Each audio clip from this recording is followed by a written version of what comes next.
Well, good evening, everyone. Before we begin the board meeting tonight, I would like to request a moment of silence. As some of you may know, we had an Arcadia senior tragically get killed in a car accident on Sunday morning. There's nothing more heartbreaking than to lose a child. And so as a community, I'd like us just to have a moment of respect and thoughts for the family in this moment of sadness.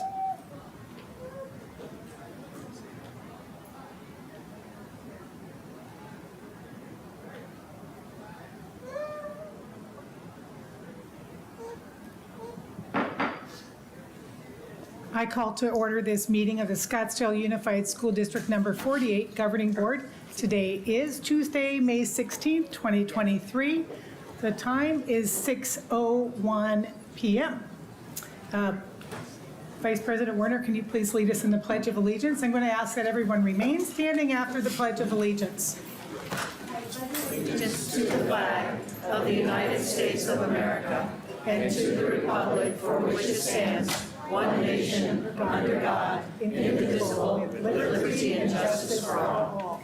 Please remain standing, and I'm going to ask Desert Mountain Senior Morgan Taylor up to the podium to lead us in the national anthem. Oh, very good.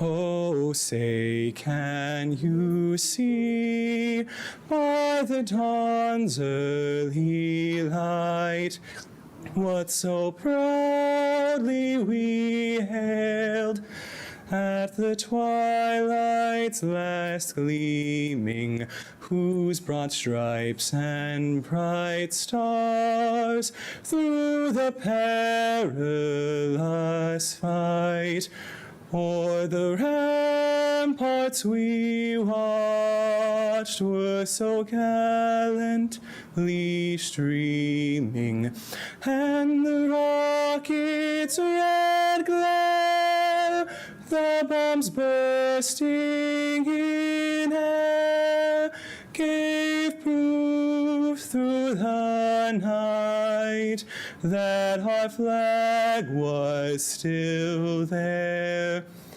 Oh, say, does that star-spangled banner yet wave o'er the land of the free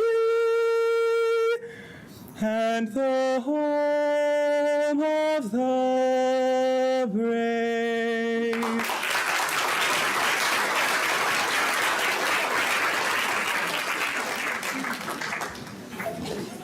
You probably know why I asked him to do that. Exceptional student in our Scottsdale School District. At this time, I'm going to ask for a roll call, starting from my far right, and then we will, I think we have two of our board members appearing through the cloud tonight. Karen Werner. I'm Julie Sanowski. Dr. Hartwells, are you with us? Yes, present. And board member Carney. Yes, Amy Carney, present. Okay, thank you. At this time, I ask for a motion to approve the agenda. No, I need to pull some items. Okay, go ahead, board member Werner. I need to pull 9H, 9L, 9Q,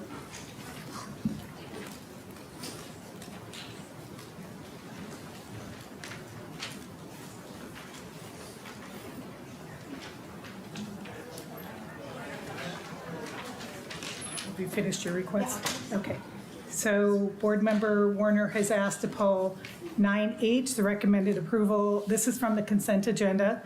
Recommended approval of job description of human resources technical analyst.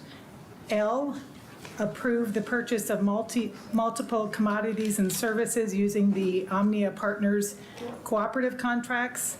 And Q, approve the purchase of multiple commodities and services using the Mojave Educational Services Arizona Cooperative Contract. Is there anything else anyone else would like to add to that? Dr. Menzel, can you Yes, please? President, Go ahead. Is that? President Sanowski, I'd like to, this is Board Member Carney. I would like to pull item 9T from the consent agenda, please. The approval of renewal of IGA with Greater Phoenix Educational Management Council. Can you say the letter again? T is in Thomas? 9T. Correct. Okay. Anything else?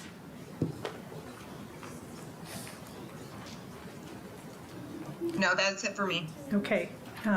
So Board Member Carney has requested pulling from the consent agenda 9T, approve the renewal of intergovernmental agreement IGA with Greater Phoenix Educational Management Council and AZ Educational Management Council. Anything else?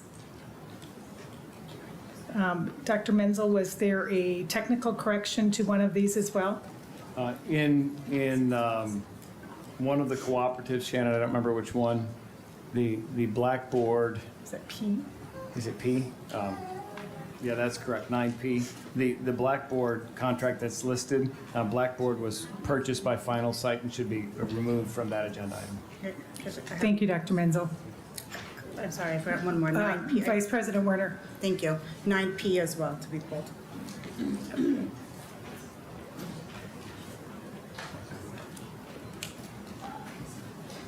All right.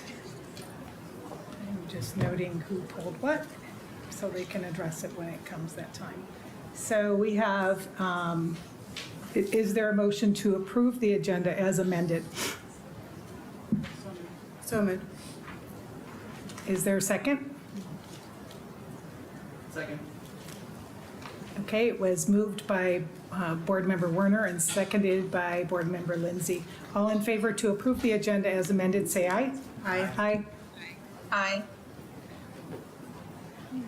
I said aye, sorry. Okay, I'm listening for two of you tonight.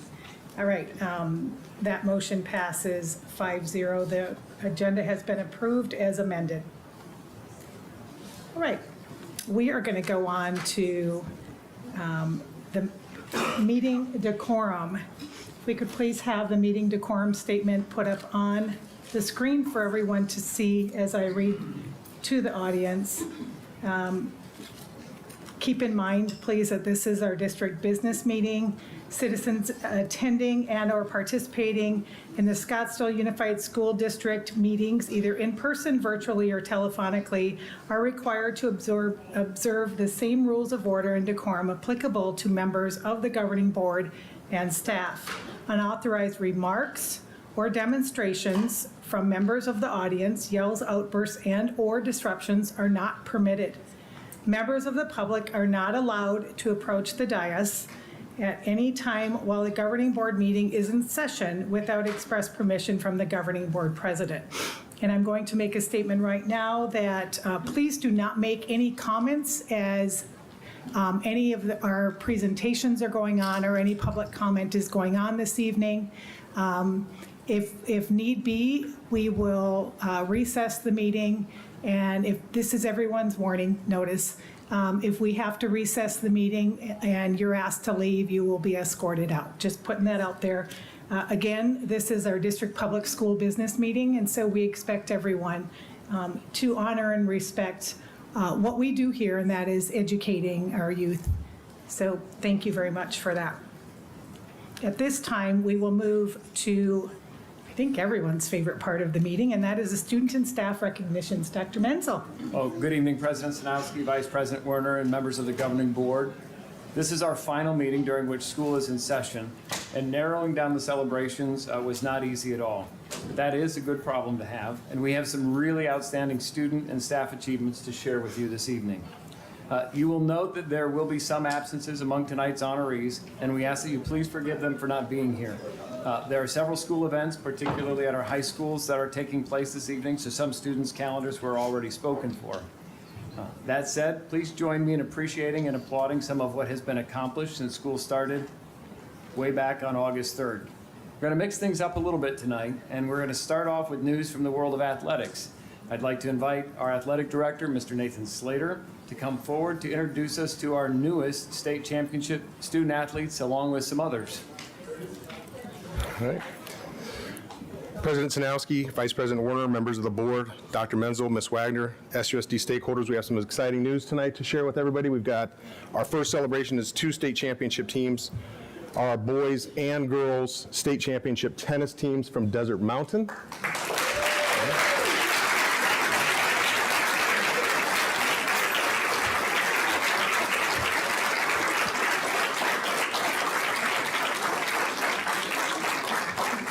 We're also joined here by the team, of course, Coach Deaver from the girls' side, Coach Curtis from the boys' side, and we're hoping Dr. Hirsch can join us as well. First, the boys.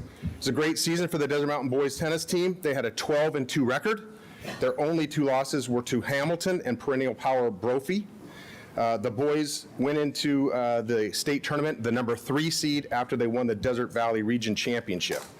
In those playoffs, they avenged their loss to Hamilton, and then they also avenged their loss to Brophy in the championship match. And in those 4 matches in the state tournament, they were a combined 20-1 with 3 freshmen who went undefeated in those 4 matches.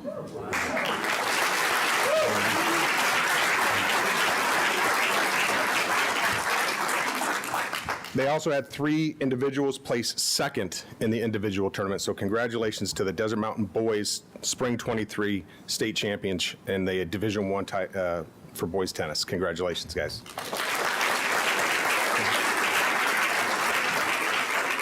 And now to the girls' side. The girls had a 14-0 season record. They were also the Desert Valley Region champions. They went obviously 4-0 in the state tournament, and in their 18 matches, they went 141-7 in their 18 matches.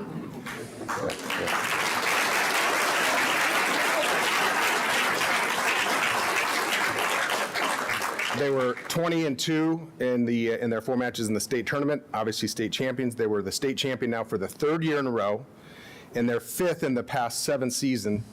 However, I want to caveat that in those 7 seasons, it's their 5th in their last 7 seasons. One of the seasons we didn't have a tournament because of COVID, and the other one they were DQ'd on a technicality when they were the number 1 seed. So in theory, Coach Deaver was not the coach. I spent a lot of time down at the AA on that one. I'm glad you didn't have to join me. So they're arguably up there with, we all know how successful Saguaro football is, Chaparral girls soccer. Arguably, Desert Mountain girls tennis is the most powerful program in our district and arguably in the state of Arizona. So congratulations to our girls.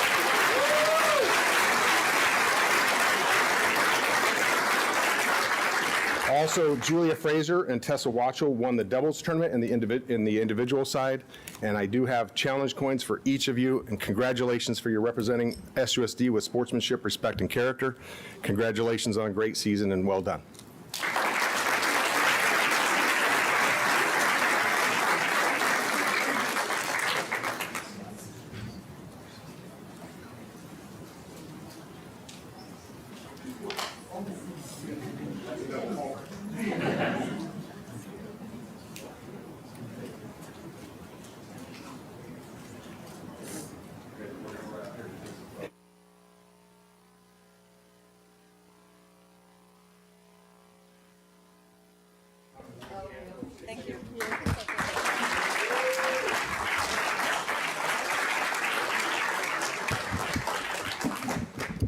I'd like to ask for the Desert Mountain State Championship girls softball team to come out. All right.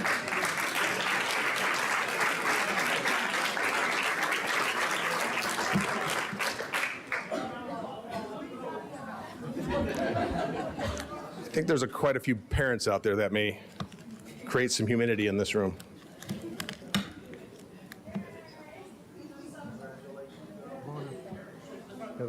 Here comes the hardware.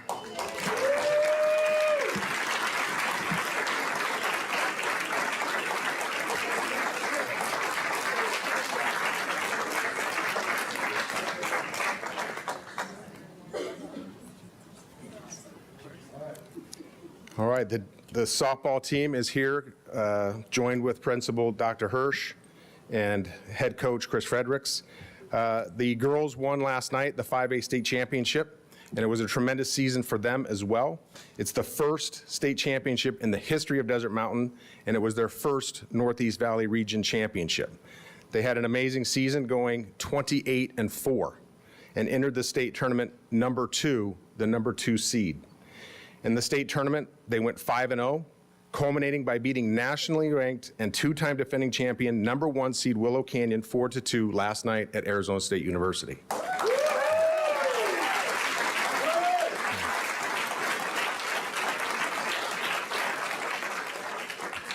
They were led by first team all-region and first team all-conference pitcher Lily Goodwin, who's in 9th grade, Mackenzie Bear, who's in 10th grade, and Emily Stripmetter, who's in 12th grade, so there's a bright future for this squad.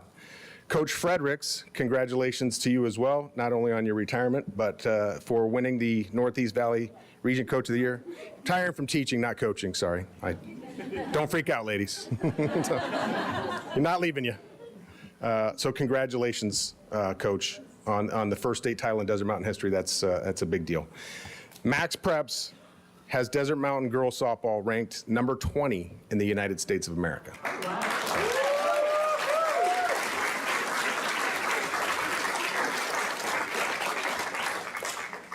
I have challenge coins here for all of you. I hope that I don't make an error and kick the ball, but congratulations again, ladies. 5A state championship, girls softball, Desert Mountain High School.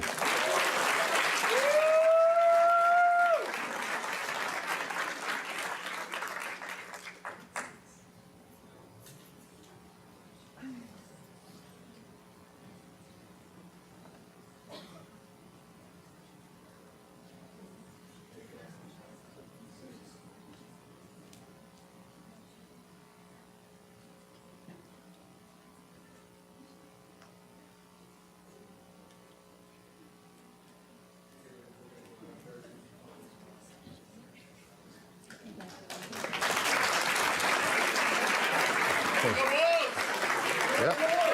Go Wolves, go SUSD. Thank you, Mr. Slater, and congratulations to our Desert Mountain Wolves for their state championships in tennis as well as softball.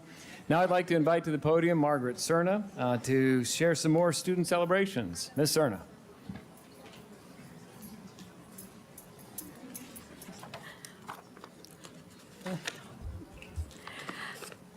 Good evening, President Zawalski, Vice President Werner, governing board members, and Dr. Menzel and Gladys. With so much of our communication this day done on a keyboard, the art of writing in cursive has taken somewhat of a back seat. Yet handwriting is still a key foundational skill for literacy development. Writing by hand engages more of the brain and enables better recall than using a keyboard. 2 of our SUSD elementary schools keep the tradition of teaching cursive writing, and 3 of their students in particular excel at it. Would Logan Boguta and Braden Fell and their teachers Angie Griffin and Donna Jabinet from Anastasia Elementary School please join me at the podium? And also, Principal Waldron, please join us.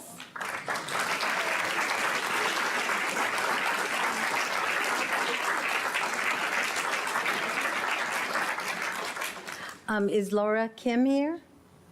Okay, Laura Kim was unable to join us tonight. These SUSD students competed in this year's Zahner Bloser handwriting contest, the longest running and best known competition of its kind in the United States. Nearly 75,000 students in public and private schools nationwide took part in the contest this year, starting first in their schools, then advancing to state level competition, with state winners advancing to the national competition. Logan, who is in 3rd grade, where's Logan? Braden, who joined us last year when she was a 3rd grader, and Lauren were named to grade level public school champions for the state of Arizona. That means that they were judged to have the best cursive handwriting among all the 3rd, 4th, and 5th graders in Arizona.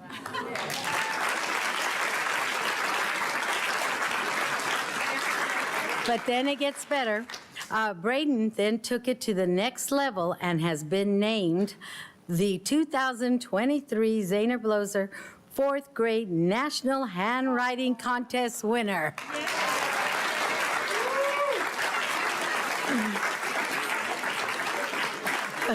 Congratulations, Logan and Braden. We want to mark your success with these challenge coins and encourage you to keep writing. I expect a nice note.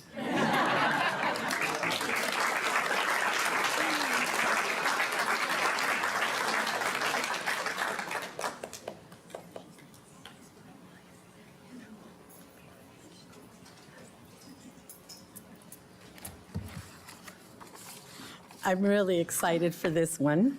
I'm excited for both of them. Good evening, President Sanowski, Vice President Werner, Governing Board members, and Dr. Menzel and Gladys. It is my great honor to present this next celebration. Principal Shelley Hummin, come on down.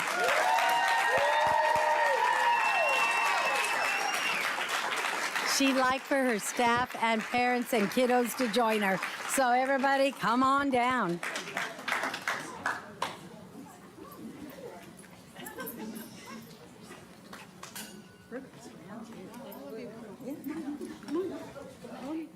There's plenty of room, guys. Wow, this is incredible. Shelley, over here. Mm-hmm. Yeah, come stand next to us. Mama and daughter are welcome too. Come on over there. Stay over by Miss Hammond. You guys got to get her. All right. You can stand right here. Okay, so do we think they're excited? There's a lot of us still. Come on. Everybody here? There's room, guys. Come on. Come on. Okay. Mrs. Hummin wears many hats. She is the principal of Pueblo Elementary School, where Scottsdale Unified Dual Language Immersion Program in Spanish begins. She is a trusted leader among our principals. Parents find her approachable, thoughtful, and kind. She is never too busy to praise her students or to know when they just need a hug. She and her school community have helped create plans for the new Pueblo that will greet students for the first time in August. We told the National Association of Elementary School Principals Organization, or NAESP, about Shelley. And it's like that old E.F. Hutton TV commercial. When E.F. Hutton talks, people listen. With the NAESP listened and named her the 2023 National Distinguished Principal.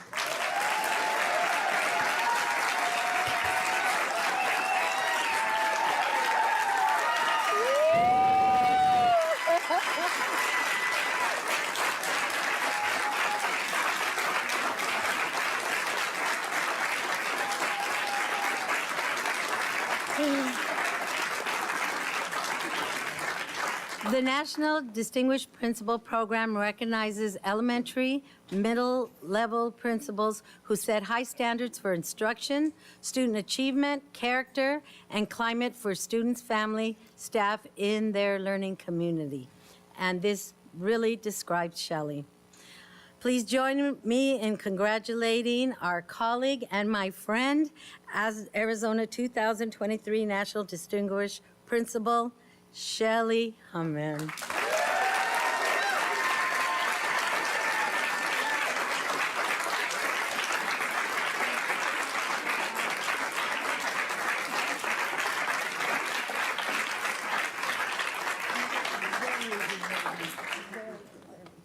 Okay, now you all have to leave. Go take a picture.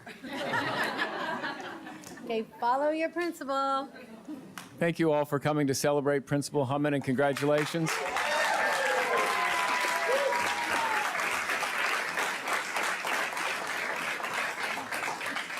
I think you can see why the celebrations at the May meeting are some of the most enjoyable that we have. And we have many, many more to go. Next, the arts will be recognized, and I would like to invite to the podium our Fine Arts Coordinator, Michelle Irvin, to help us celebrate some of the fine arts this evening.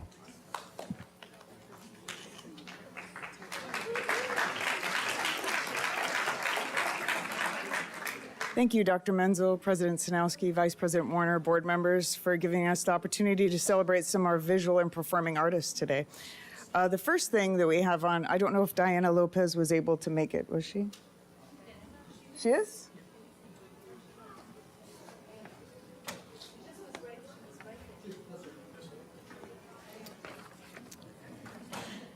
Come on up here. Dr. Hirsch, would you like to come up too? So Diana Lopez, as well as many other students in Scottsdale, entered the Scottsdale Sister Cities Young Artist Showcase.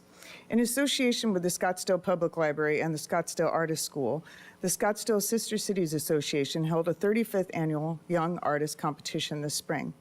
The local version of this international contest encourages youth to express their mission through an original work.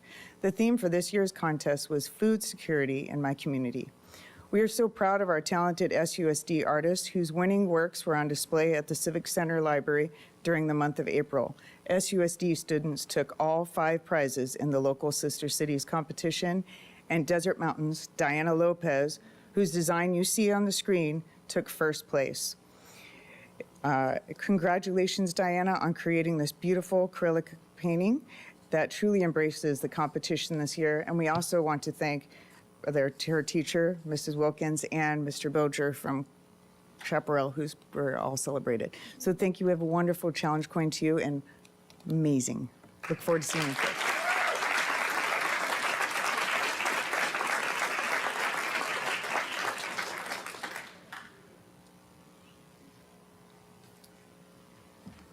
And now, could I have the Mojave Middle School Orchestra and their teacher, Mercedes Mureta, please come up?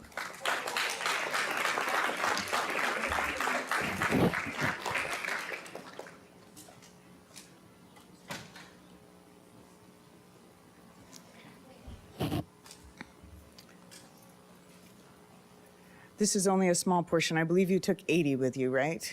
80 students. But we thought 80 might be a little too many to shove in here.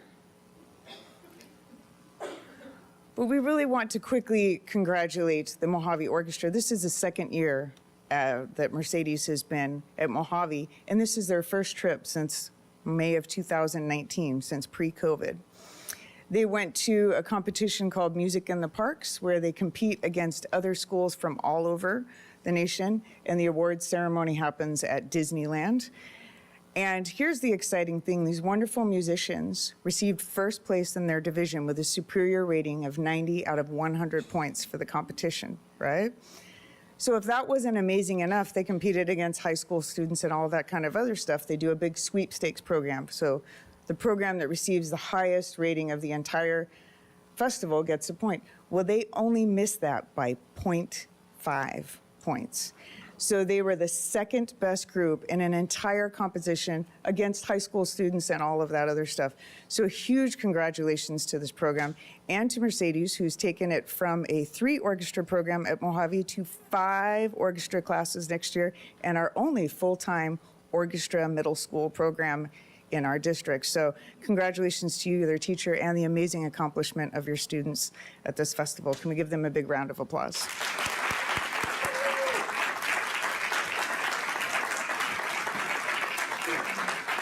We have a lovely challenge coin for all of you for exceeding all expectations.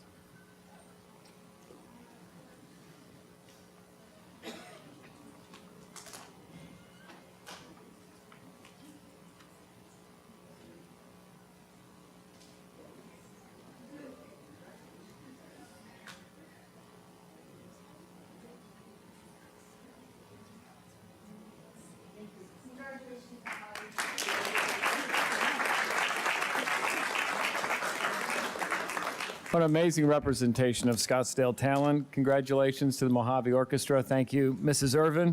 Moving on to teaching and learning. Dr. Kim Dodds-Karen, if you're in the house, I think we have some important celebrations to share this evening.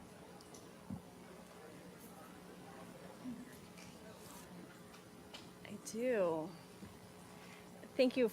Good evening, Dr. Menzel, governing board members, audience. At this time, I would like to invite Tonalea Middle School student Rosalind Plago Figueroa, 8th grade social studies teacher Grant Barron, and Tonalea's principal Dr. J, to join me here at the podium.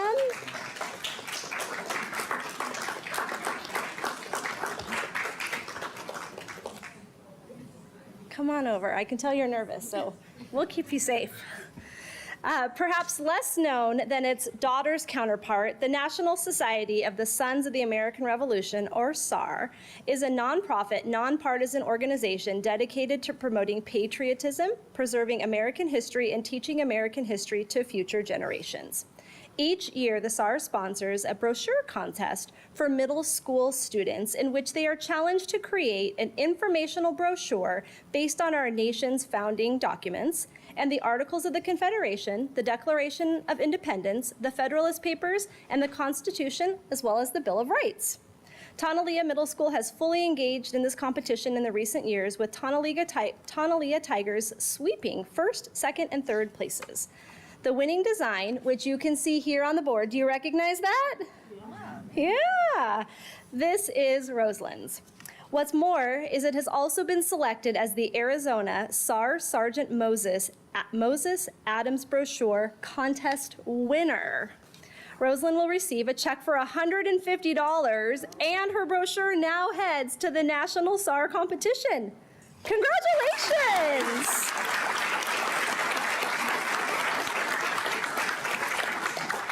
And also, congratulations to you, Mr. Barron, for inspiring your social studies students and bringing out the creativity as we see in this young artist. I'd like to present you with a coin. Thank you for your outstanding creativity and your commitment to school. And to you, Mr. Barron, thank you very much. Dr. J, thank you for being the leader of these fine people. Thank you. Yes, congratulations. You'll head out for a photo.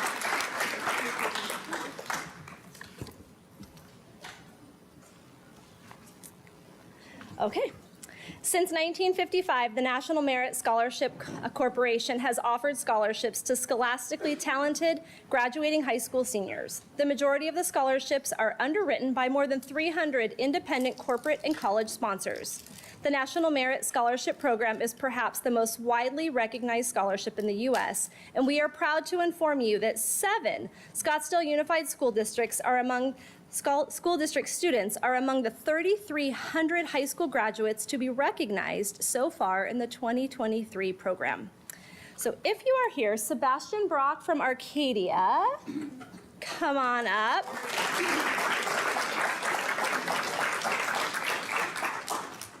Kyle Orth from Chaparral. I don't know if So Mr. Pantier, why don't you come and represent your school? Evelyn Chin or Morgan Taylor from Desert Mountain High School? Oh, hello again. Dr. Hirsch, come on up. Vivek Krishnan from Saguaro High School? Come on up, Mr. Milligan, to represent. Oh, perfect. Ms. Pinto for Arcadia, thank you. Anna Dragomir from Chaparral and Erica Lee from Desert Mountain are not able to join us this evening. These SUSD scholars have been selected by a committee of college admission officers and high school counselors based on their academic record, including course difficulty level and grades earned. Also, their scores from the PSAT that they took as juniors, their contributions and leadership in school and community activities, and an essay they wrote, as well as the recommendations of a high school official. A lot of things went into the accomplishments that are being recognized. Sebastian, Anna, Vivek, Erica, and Morgan will receive National Merit $2,500 scholarships.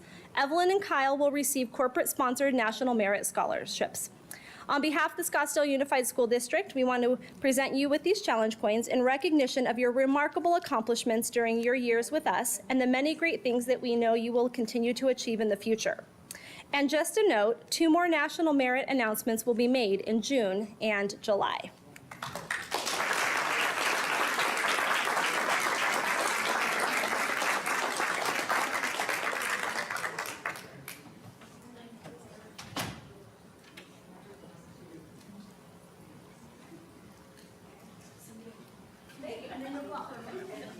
Congratulations to our National Merit Scholarship winners.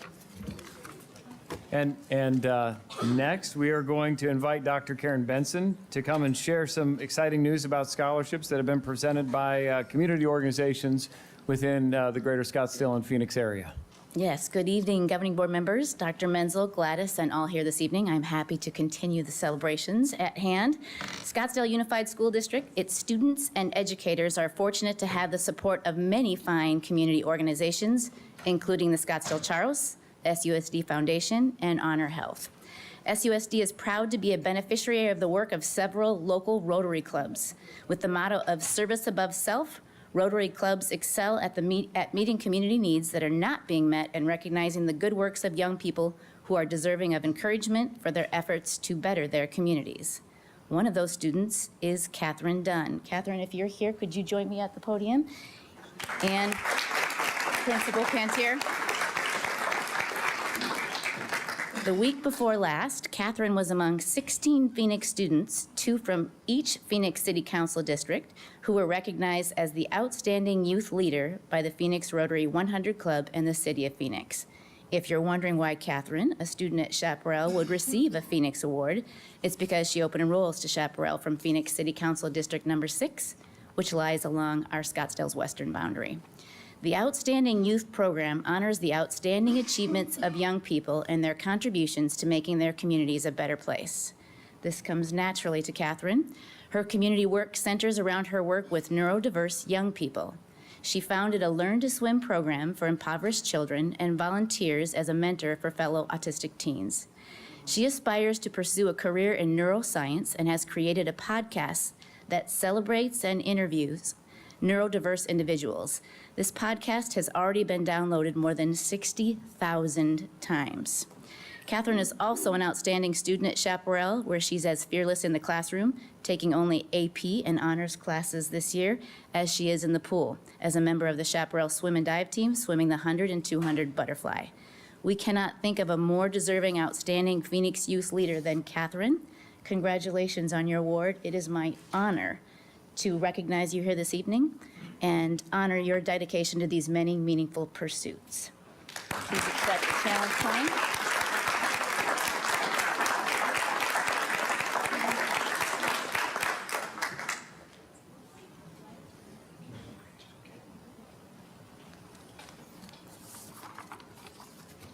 I get to have one more. The Rotary Club of Scottsdale is the largest Rotary Club in the East Valley. Through its foundation, it annually awards scholarships to outstanding graduating seniors who attend SUSD's high schools. The scholarship is a district-wide competition that covers 7 categories, plus a scholarship named after a notable Rotarian, Norval O. Tyler. Each school may nominate no more than 2 students in each category. Candidates must be enrolled in an accredited university, college, community college, or vocational technical school for the coming fall. Provide recommendations from 2 teachers or other adults who are familiar with their activities in the scholarship field to which they applied. Submit detailed essays, create business plans or digital portfolios, and undergo Rotary Club interviews. Students, recipients, if you're here, I'm going to have you join me at the podium now while we recognize each of you individually. So any of our students being recognized, there we go, thank you.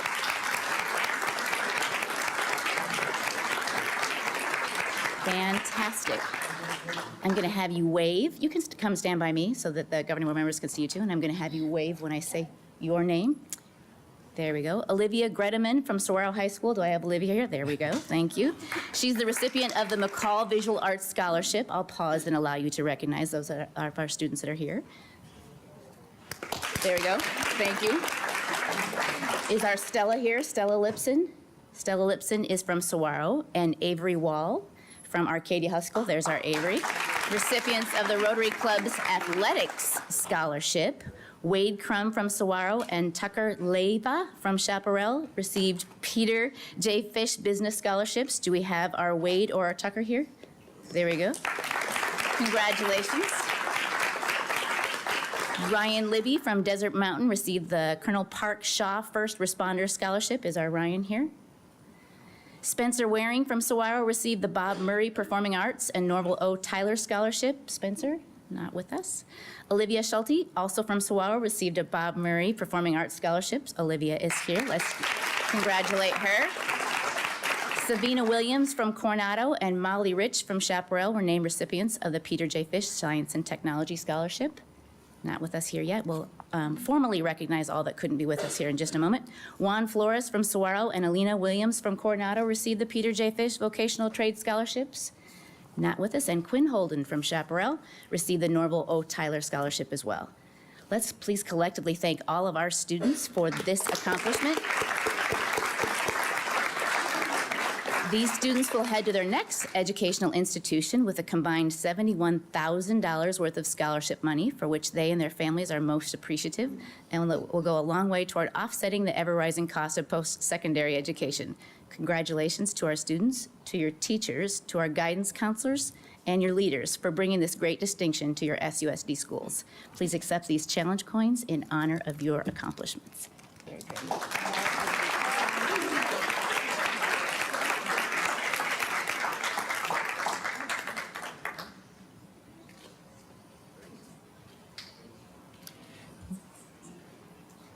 Thank you, Dr. Benson.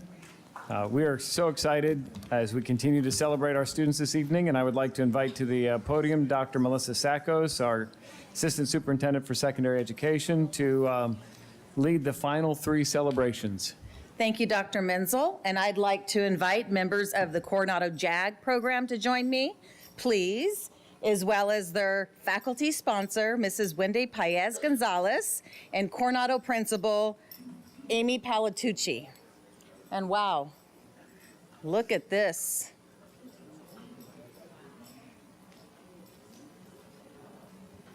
All right. In this day and age, it is good to know that there are certain things you can count to happen each year.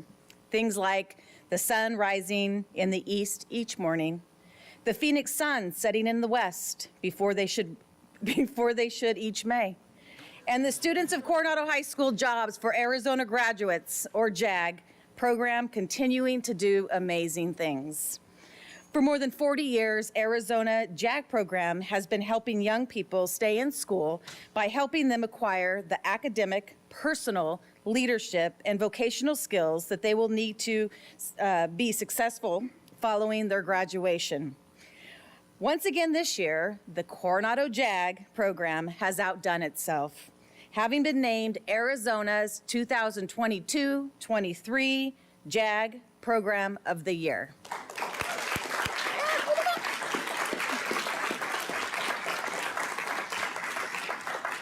And not only do these students shine on the state level, they also receive national recognition this year.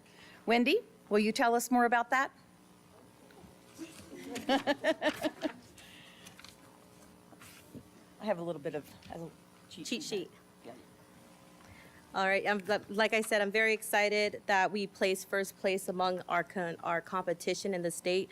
But this year we were actually blessed to represent the entire state at the National Career Development Conference in Orlando, Florida. We actually had 4 of our students, Daisy Martinez, Giselle Rojas Guzman, as well as Emily Gonzalez and Amy Gonzalez, represent the entire state of Arizona's JAG program in Orlando. They actually competed in PBL competition, which is the problem-based learning, and we actually placed 6th in the nation. So we're extremely proud of that, and I'm extremely proud of all the accomplishments these students were able to accomplish this year, as well as getting 2nd place for scholarships.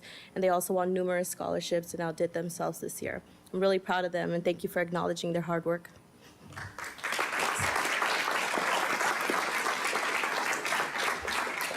Ms. Paez Gonzalez, your leadership continues to inspire JAG students now and among those long since have graduated from Coronado High School. Please accept this challenge coins with our heartfelt appreciation. And I also have challenge coins for your students as well.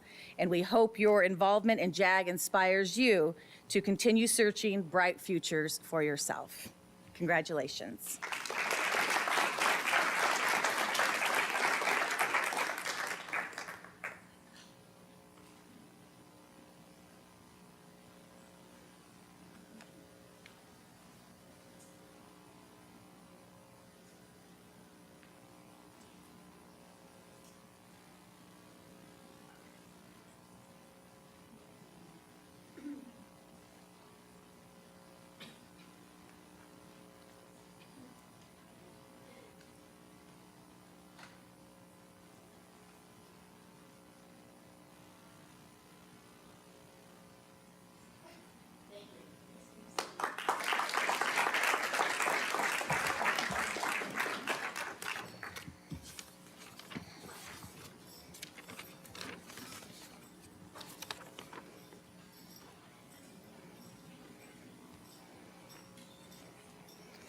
One of the many ways ASU's Ira A. Fulton Colleges of Engineering gives back is through its EPICS program.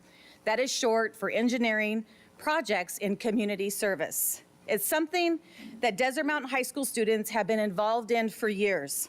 Recently, 6 students of Desert Mountain High School, what's coming up behind me, took part in the EPICS, a student design competition, and we are proud to report brought home 2 awards.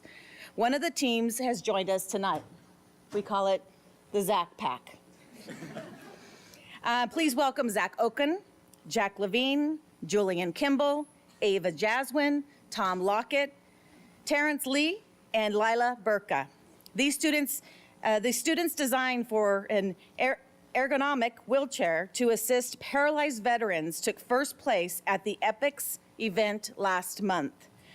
Who is going to tell us the short story, briefly? Sure. All right, come on, Zach. All right, this is the handy chair. So it's one of the first wheelchair systems that can attach onto any standard manual wheelchair and allow you to control it not with the harmful movement that's traditionally used by wheelchairs. That's actually really bad for your back and shoulders. It causes a lot of different musculoskeletal disorders. But with this solution, you're actually able to control it with your hands like that. You can kind of see over here, and you're able to more easily maneuver around. And it's just much better for our stakeholder, who is actually the Arizona chapter of the Paralyzed Veterans of America.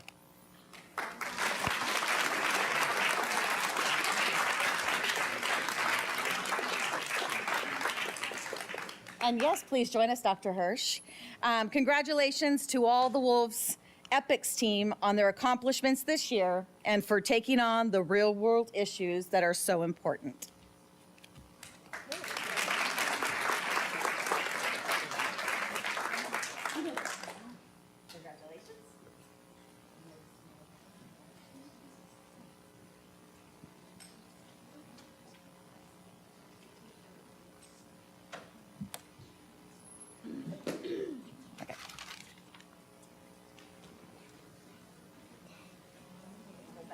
Better leave some of these for somebody else.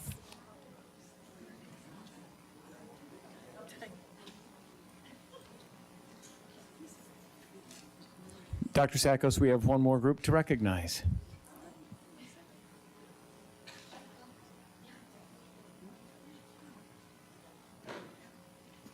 So will our seniors from the Student Advisory Board please come forward?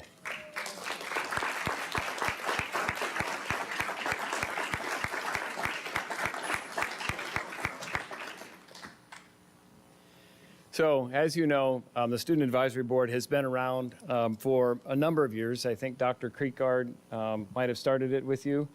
Maybe he called it Superintendent's Advisory Board. We reinvented it. Reinvented it. With Dr. So it has been in existence since before I arrived, but I have to tell you that the group of students that we meet with on a monthly basis are truly amazing. And the first person we want to recognize tonight is Trex Jones, who has been part of the SAB for 3 years. Trex, congratulations.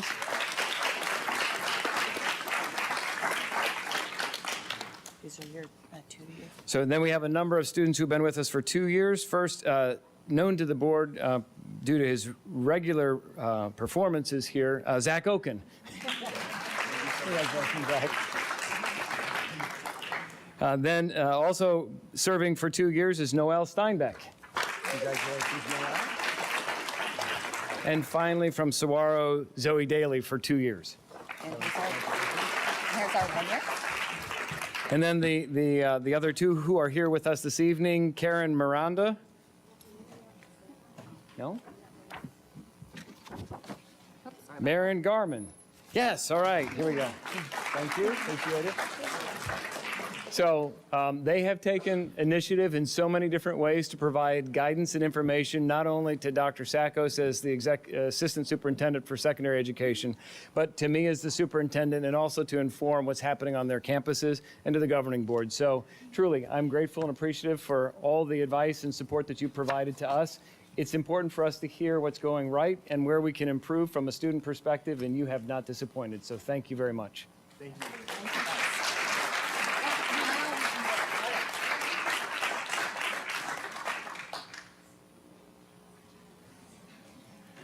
All right, so just a couple of more things to highlight this evening.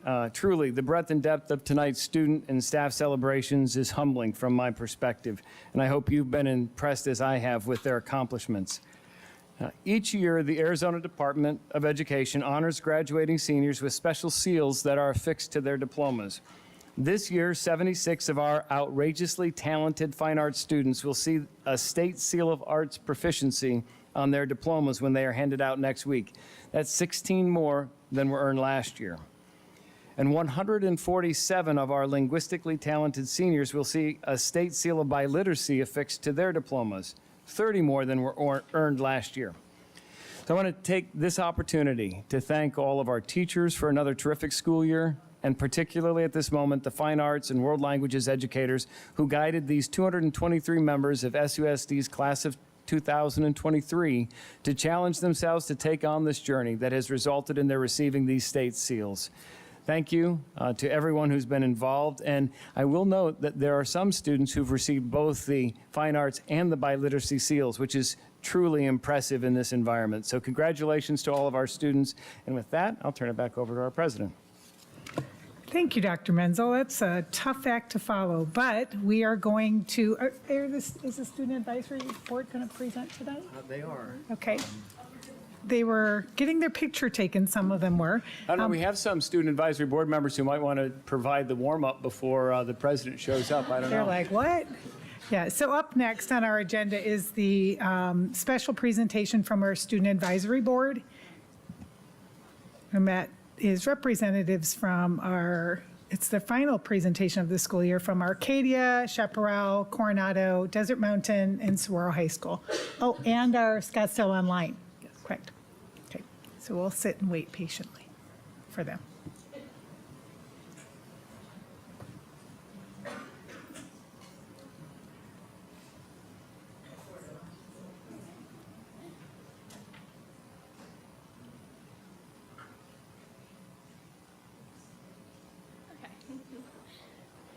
So good evening, board members. We will wait for Zach because Zach is the know-all, be-all. So we each have assigned slides tonight. Go ahead, ladies. Zach is here. Do you know? Are you off first? No, Zach is. We're practicing wait time. Oh, there he is.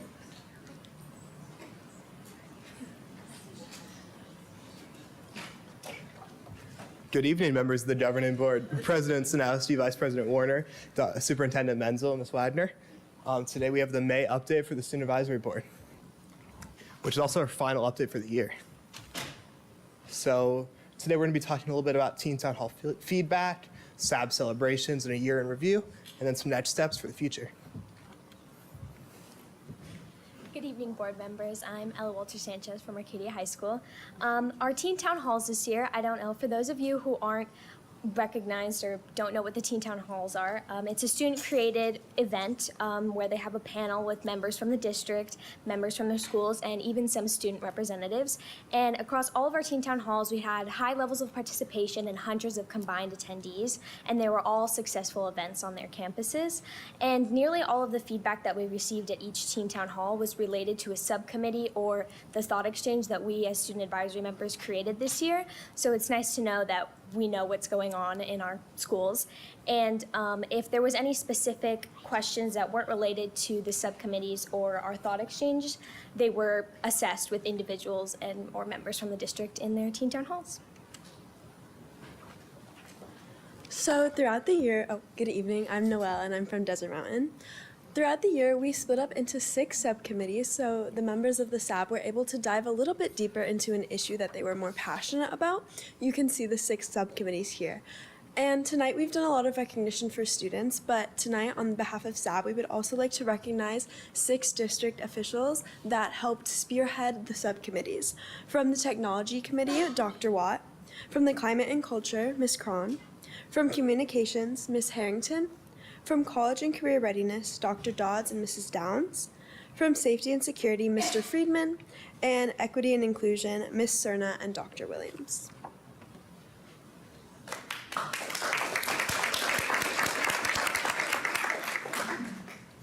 So now a little bit of a year in review. So this year we've done a lot of stuff and we've supported a few major areas. So first of all is graduation distinctions. This was kind of our big thing that we wanted to really bring forward for this year. We were able to definitely increase recognition for seniors at all of the high schools in SUSD. We're very proud of that, as well as the potential for more in the future. Alternative credit options, we were able to work with the governing board, work with Ms. Downs, work with district leaders to make sure that students have an ability to do internships or jobs or other forms of education that might not be existed in a 45, 50-minute class period. Then we also have Google Takeout, which is another thing that we were able to move forward with, and we were able to make it available for all seniors that graduate, so they're able to save all their data and make sure everything's good. We also, for communications, we have distribution of the Showcase magazine. So with SAB's help, we were able to make sure that students across the district were able to see all the amazing things going on inside our school district, as well as SAB articles. So we were able to do 2 SAB articles inside the Showcase magazine. Major Clarity is the next thing. That's a substitute for Naviance that we were able to get approved this year that will start being used next year through help with Ms. Downs. And this is something that is going to make it more easier for students and counselors and everyone to prepare for their future. Then we were able to have meetings with Don Henninger, Scottsdale Parent Council, governing board members, nutritional services, and Kid in the Corner. So these are great organizations, great people that we're able to learn about, share what we do, learn what they do, and just be able to expand our knowledge in that. Lastly, our Teen Town Hall, we expanded on from the past, and we were able to see all of that great feedback that we shared earlier. Thank you. Good evening. I'm Emma Curley and I'm from Chaparral. And to end, we're focusing on recruitment for next year for the 23-24 school year and getting more students participated, especially for Scottsdale online learning. And then continuing to work on our subcommittee topics, solutions proposed this year, and how best to implement them next year. Thank you. Thank you so much for all of your time. And for my last time, do you have any questions? Yes. Governing board members, now is our time to ask our student leaders, some questions. Board Member Carney, do you have any questions for our Student Advisory Board? No, I just want to say thank you for all you've done. It's been a pleasure getting to know some of you and get to attend some of your events. So I look forward to you passing the baton along to those who come behind you. Thank you. Thank you. Thank you, Board Member Carney. Dr. Hartwells, do you have any comments or questions? Thank you, Board President Sanowski. I do. It's more of a comment, I guess, on the technology subcommittee.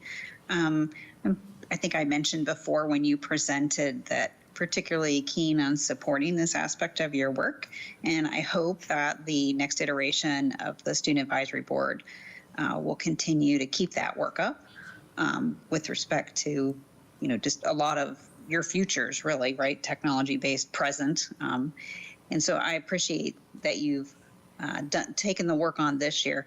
And then just more generally for all of you, I wanted to thank you for your commitment to representation of all voices.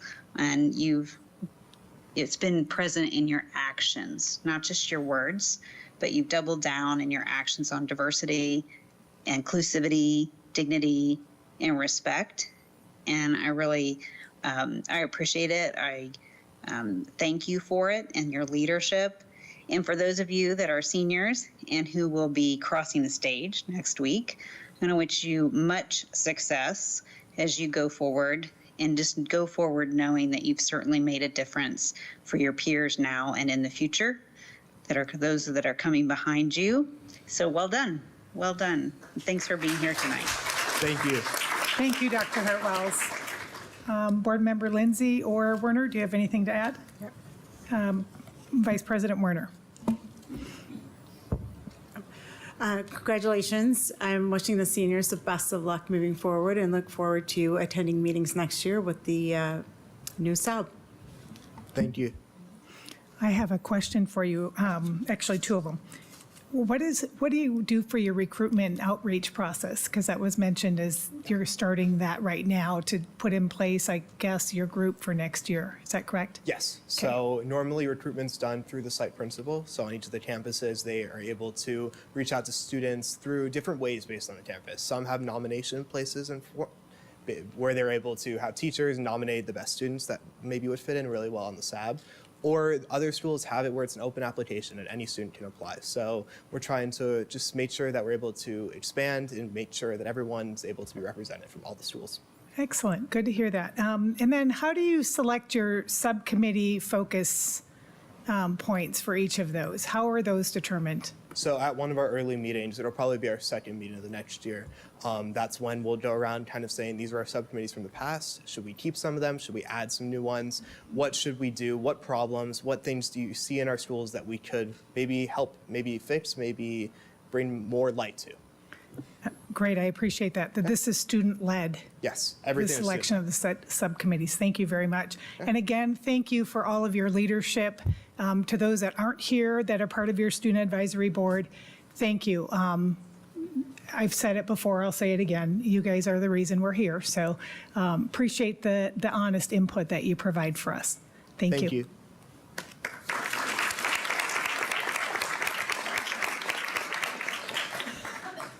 And we will move on to governing board reports. Board Member Carney, do you have a governing board report you'd like to share? No, I'm good tonight. Thank you. Okay, Dr. Hartwells? Well, you know, I had a report written, but after that hour of just excellence, I'm going to scrap it because who cares what I've been up to. So I would like to just say congratulations to everyone that was celebrated this evening and to every one of our students. What a year. Fantastic. And Principal Hammond, very proud of you. Well-deserved honor. And then to extend that congratulations. Dr. Hartwells, you cut out.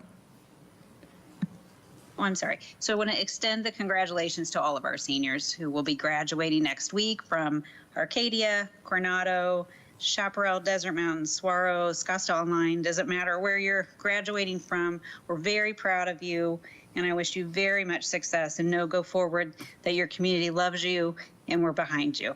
So thank you. Thank you, Dr. Hartwells. Anyone here present? Okay. I would like, as I normally do, is thanking our contributions from the following organizations for their gifts to our district: Adam Livingston, Edwin and Pamela Newman, John Gaberson, Jordan Reese, Cale Kavanaugh, Blackbun Matching Fund, McCormick Ranch Little League, Anasazi Arcadia PTO, Cherokee APT, Laguna Mountainside Middle School, Pueblo PTOs, and the Hopi Student Council.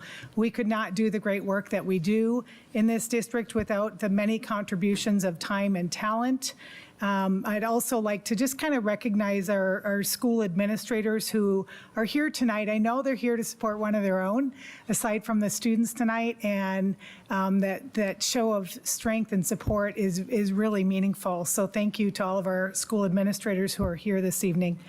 And since this is since our last governing board meeting, I've represented the district governing board by participating in the Cognia focus group conversation, attended the Laguna Elementary International Fair, Coronado Promise Student Scholarship Signing Event, the SUSD Town Hall, the Zoom introductory meeting. I've had a Zoom introductory meeting with a future SUSD family who's moving in from out of state this summer. It was as per their request.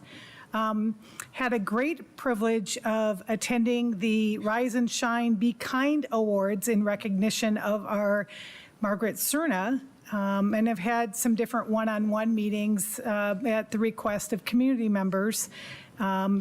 Had a great honor of showing up and supporting Scottsdale Honors its own service celebration that was for milestone service to our district as well as retirements.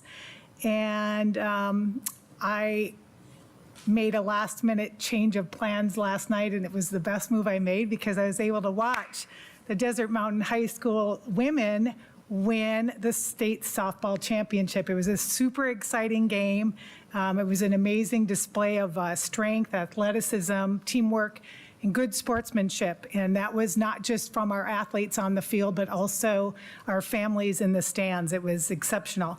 So congratulations again to the women that were wearing the uniforms, their coaches, the support staff that helps them on a regular basis, and the families who stand behind their students and help them get to that state championship win. And that is it for me signing off for this governing board report.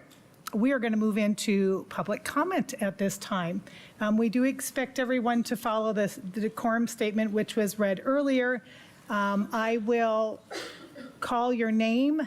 I'd like for when you get to the podium, your time will start after you've said your name and your association with our Scottsdale Unified School District. And I will say them in the order that they were received. You will have 2 minutes this evening to address the governing board.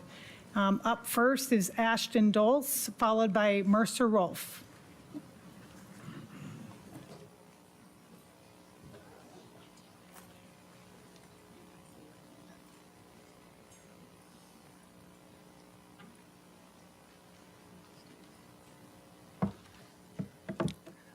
I am a student in this district, and I go to Basis Scottsdale, and I'm currently in 10th grade. And I'm ready. Okay. In January of this year, our Scottsdale City Council developed a sustainability plan for our city, community, and schools. It promised to, quote, collaborate with schools to develop a K-12 sustainability curriculum. It promised to, quote, proactively support sustainability and environmental education opportunities. Besides the recycle bin project, this board has not made serious progress on these promises to sustainability in our community. Our city faces severe environmental challenges, with climatecheck.org estimating 70% of Scottsdale buildings to be at risk of wildfires, and 75% of buildings at risk of flooding. If that sounds insane, it's because climate change really is. This threat requires transformational change from the ground up, and that means working for change from our school boards and city councils. My peers and I don't expect a school board to be able to combat global climate change, but what we expect is for our school board to honor its promises to safety, unity, and the health of every single student. Without demanding and enforcing what's due of this board's job to protect and teach students about climate change, we are failing every student, teacher, and parent. So I ask, what will this board do for sustainability in our curriculum? What will this board do to ensure that there is energy-efficient designs in buildings? What will this board do to, quote, bring local farmers to the lunch table? I'm speaking for all students when I say I want to see this board address my concerns in a future board meeting to ensure that we have sustainability in schools. You are our voice to City Council and our local governments, as well as our state governments. So please honor the promises in Scottsdale City Council's plan for sustainability passed this January and ensure that we see more environmental progress.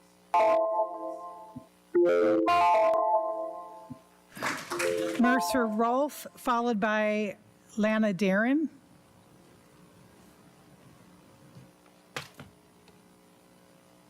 Hi there. Good evening. I'm Mercer Rolfe. I'm a parent of 2 boys that go to Cochise Elementary, and I'm here today to talk about safety at our elementary schools. You probably know this, there's a major lack of security at all of our elementary schools at SUSD. We have dedicated SROs at the high schools and at the middle schools, and we do not have a dedicated SRO to be full-time at our elementary schools. I just want to point out, as a parent, dropping my kids off to school each day, it is very hard with everything that's happened, specifically over the last year, knowing that there's not dedicated on-site security at the school. I know that there are some challenges when it comes to budget, when it comes to actual people in the police department, because the numbers have been down in the police department, but the numbers seem to be headed in the right direction now. But a few ideas that don't cost a lot of money that I think every elementary school could be encouraged to do is provide an office space for all the police officers. I'm not talking about SROs specifically, regardless of SRO or not.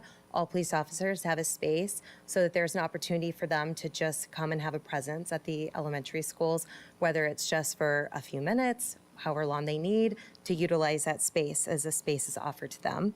I would love see the board to encourage the police, the Scottsdale Police, to come and just have a presence at the elementary school, whether it's parking in front, it's driving by, just more of a presence at our elementary school. And also to look for ways to uncover ways for the existing SROs to spend more time at the actual elementary schools.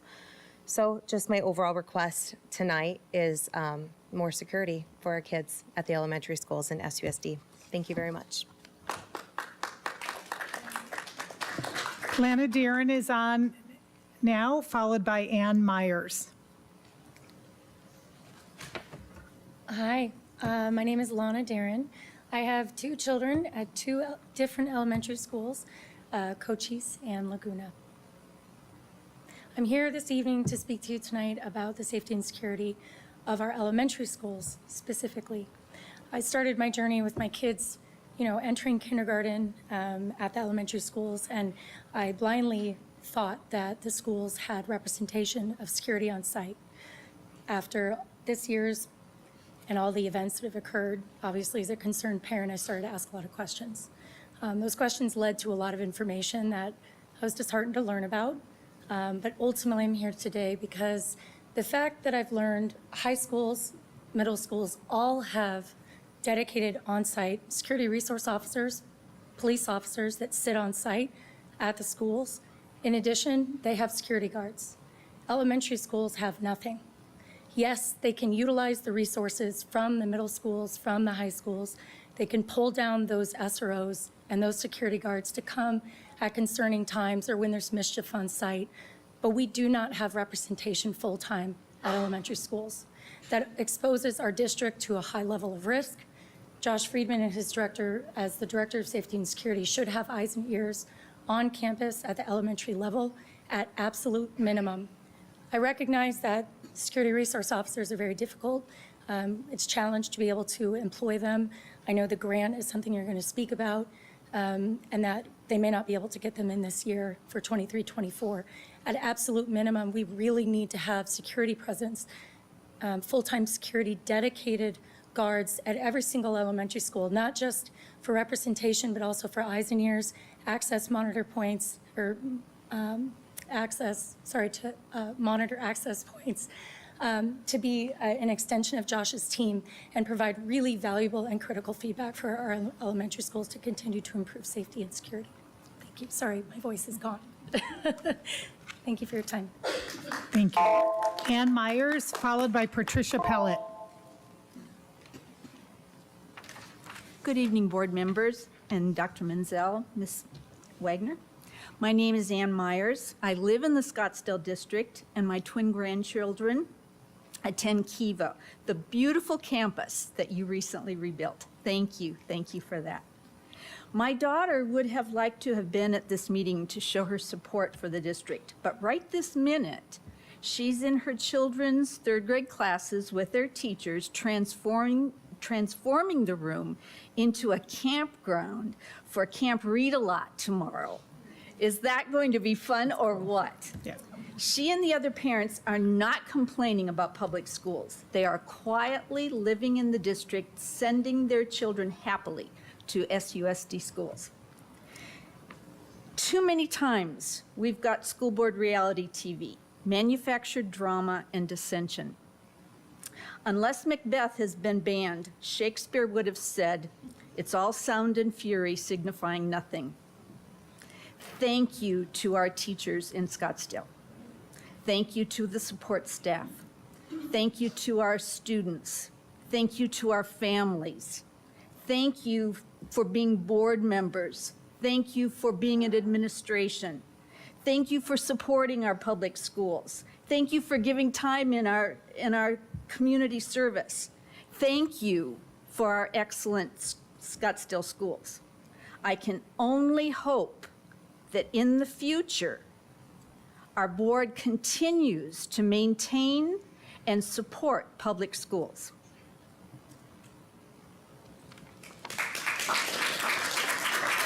Patricia Pellet, followed by Susan Winder. Good evening, board members. I am asking the SUSD Governing Board to revisit a plan to manage the SUSD approved apps and the web tools accessible to our children. These apps and tools can have their content updated overnight from when it was approved by SUSD. How is SUSD alerted on these updates? Who is managing the approval of this new content? SUSD, along with the teachers, don't seem to be aware of the current content until a parent finds it.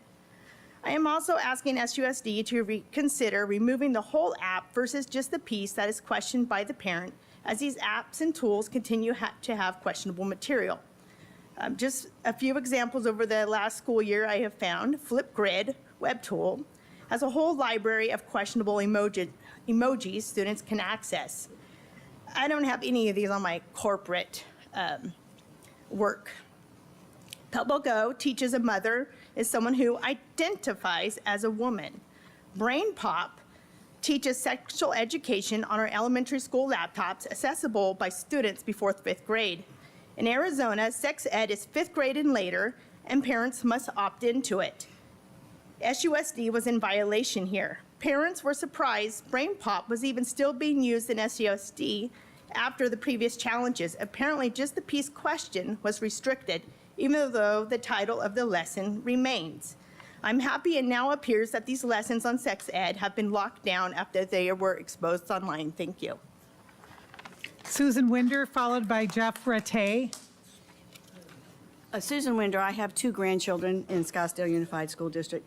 Good evening, Dr. Menzel and board members. I attended the town hall that Dr. Menzel held, and as I entered, I saw this poster.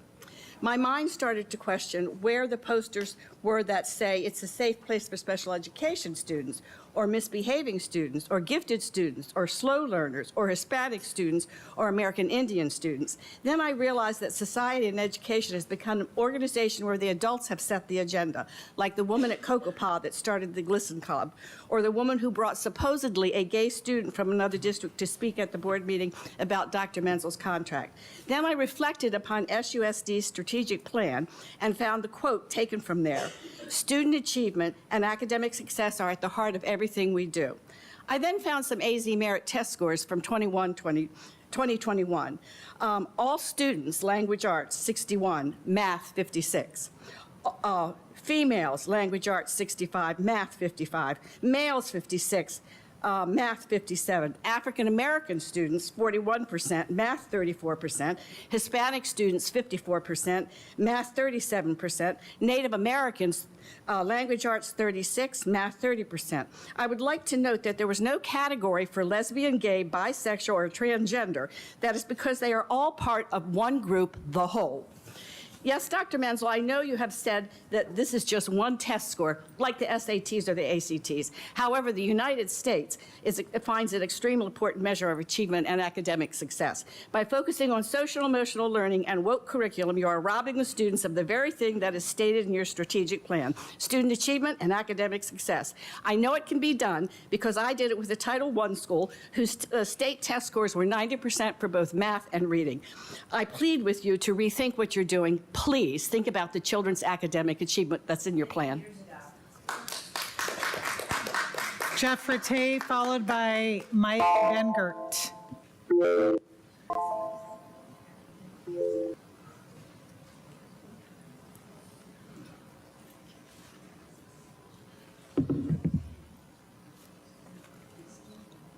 My name is Jeff Rattay, and for the past 13 years, I've been a full-time substitute teacher in the Scottsdale schools, the middle schools and the high schools.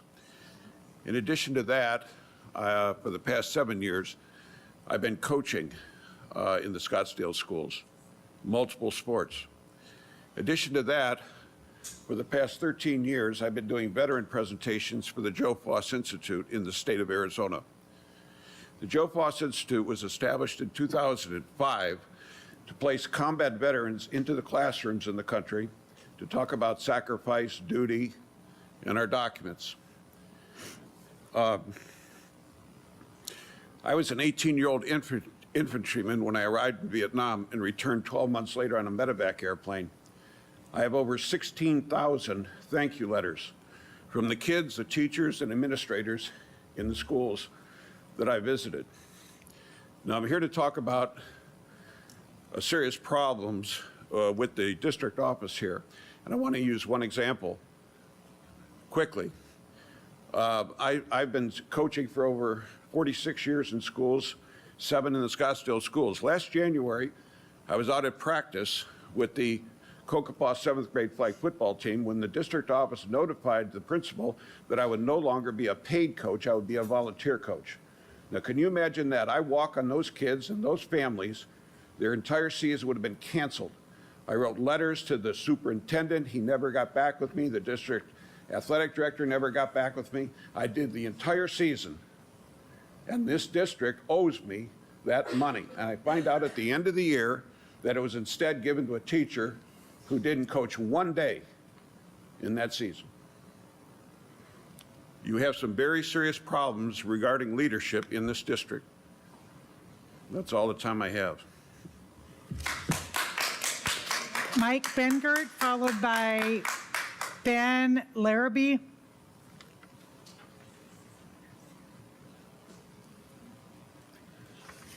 My name is Mike Bengert. I'm a grandparent with 2 grandkids attending Cheyenne. I have never heard so much doublespeak and gaslighting as I did at the last board meeting.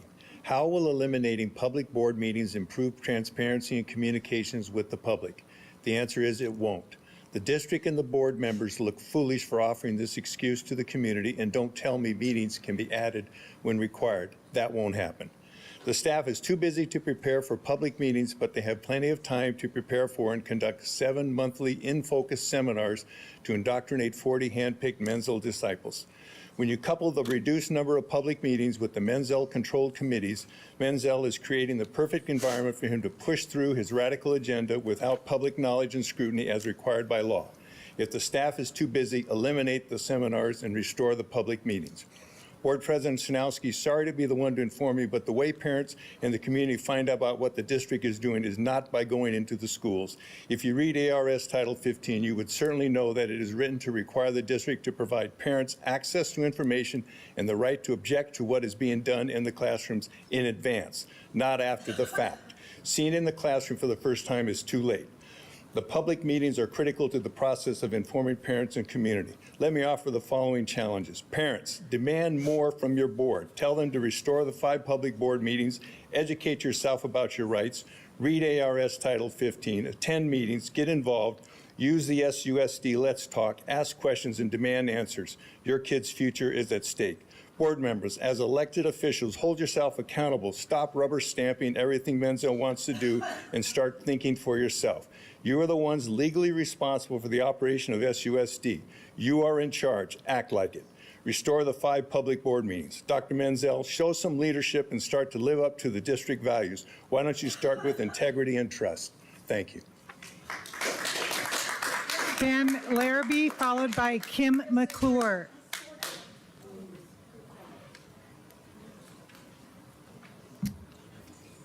Howdy, y'all. I'm here tonight because of something that no matter what side of the aisle you're on, it should concern you. According to a report released by the American Medical Association this month, the crisis that is the mental health epidemic is facing new highs for all of our students. Emergency room visits by children and students for mental health related reasons has doubled over the past decade, and visits related to suicide has quadrupled. According to this report, there may be more students in the hospital right now attempting to be healed from attempting to take their own life than for any other physical ailment. And Scottsdale, of course, is not exempt from this. But the board, instead of focusing on this crisis, has spent valuable time, unfortunately, cutting meetings, promoting critical theory, and drafting documents helping students change their pronouns, which, by the way, does nothing to help mental health. The data on that is clear. So I would ask tonight that you redirect your efforts to helping the most vulnerable students who think the only way out of their suffering is to take their own life. And of course, to anybody listening online or here, I know there have been contentious meetings and bad blood between us over the past few months, and frankly, I understand why. But it doesn't matter who you voted for or what side of the aisle you're on. This should be a call to action to everyone here to work to solve this crisis. If you don't like the person sitting next to you because of the way they vote, fine. If you want to call me or other board members racist or homophobes for exercising that parents have rights over what their students are taught or children are taught, fine, go ahead, get it out of your system. Because right now, I don't care. I care about the lives and saving the lives of our most vulnerable students. And everything else is just noise. And it's time we start acting like that for the sake of the next generation. Thank you. Kim McClure, followed by Shayna Jaffe.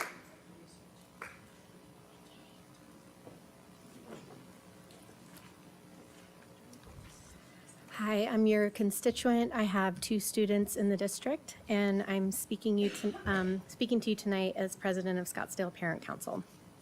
Good evening, Board President Sanowski, Vice President Werner, board members Lindsay, Dr. Hartwells, Board Member Carney, Dr. Menzel, and Ms. Wagner.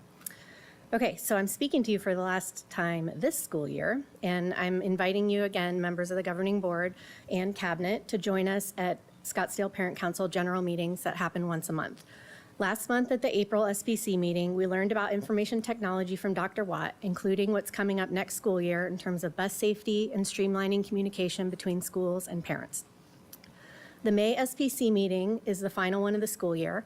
For the 3rd year in a row, SPC will be celebrating SUSD schools. Each school has provided slides to share that include highlights from their school year. It came down to the wire, but we're going to get all of them for tomorrow. This meeting is happening tomorrow at 9 a.m. in MDA, and it's a perfect opportunity to experience the myriad successes happening in SUSD classrooms. Thank you. Our last public speaking individual is Shayna Jaffe.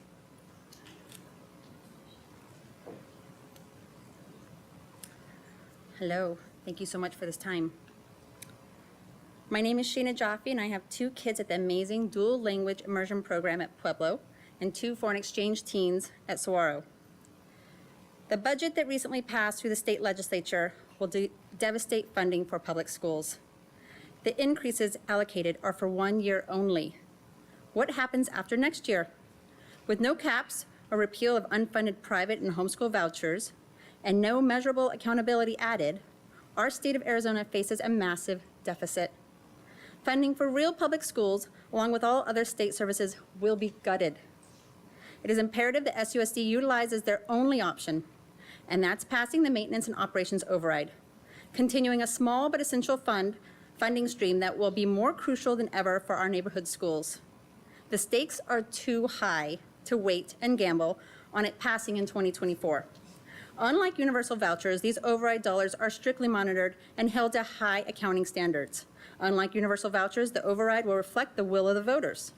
Unlike universal vouchers, the override benefits all students, not just private and homeschool families. It is simply illogical for any board member to be in favor of vouchers and at the same time be opposed to supporting the override. SUSD relies on this continued funding to staff our classrooms and keeps our schools updated and safe. This funding is why our schools are so highly rated and add to our communities by attracting new businesses and new families. This community anticipates having full support from all our elected school board members because our students deserve to have our schools staffed and funded. Our community thanks you in advance for your support. That concludes the public comment portion of tonight's meeting. I will note that open meeting law permits individual board members to do as follows at the conclusion of a call to the public: respond to criticism made by those who have addressed the public body, ask staff to review a matter, or ask that a matter be put on a future agenda. Do any of the governing board members have any comments at this time? Board Member Carney?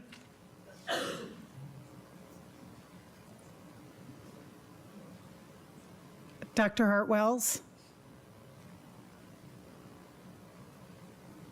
No, I do not. Okay, I actually, since I'm not hearing anything from them, I'm assuming they do not. I am going to ask Dr. Menzel to respond to one of the members of the public had indicated that they were hired to coach a sport and then denied the funds for that work. I'm asking that we have some factual, accurate information on that, and ask that you review this matter and provide additional information to the governing board and to the member of the public who raised this concern. And that is it for me, I believe. Board President Snowski. Yes, go ahead, Dr. Hartwells. Okay, I didn't know if you could hear me earlier. I actually said no, but I do have a request of Dr. Menzel. If we could have a follow-up of one of the public comments, young student ask about the district's initiatives and sustainability. If we could just have a follow-up to the board on that topic in some way, that would be appreciated. Thank you. Thank you, Dr. Hartwells. Okay, we are going to move on to our superintendent comments. Dr. Menzel. Well, thank you, President Sanowski, Vice President Werner, and members of the governing board. Just a few final comments before we move to the agenda this evening. First, as we enter the final few days of the school year, there are many celebrations that are taking place. Tomorrow night, the Math and Science Academy graduation will take place at Saguaro. Coronado High School will host its honors night here. On Friday night, the IB graduation ceremony will happen. These are all prelude to the 5 graduation ceremonies that will be taking place next Wednesday. And so I would like to add my words of congratulation to all of the 1,900 plus Scottsdale Unified School District students who will be graduating this coming week. I also want to point out that our communications and tech team have worked collaboratively to ensure that our graduation ceremonies will be available via live stream. So family members that don't live locally will be able to still celebrate with their family members who are graduating. On last night, we had the spring sports banquet held at the McCormick place where we typically have it. I want to say thank you to Vice President Werner for joining me at that meeting while President Sanowski and Board Member Lindsay were attending the 2 playoff games that were happening. So we kind of divided and conquered.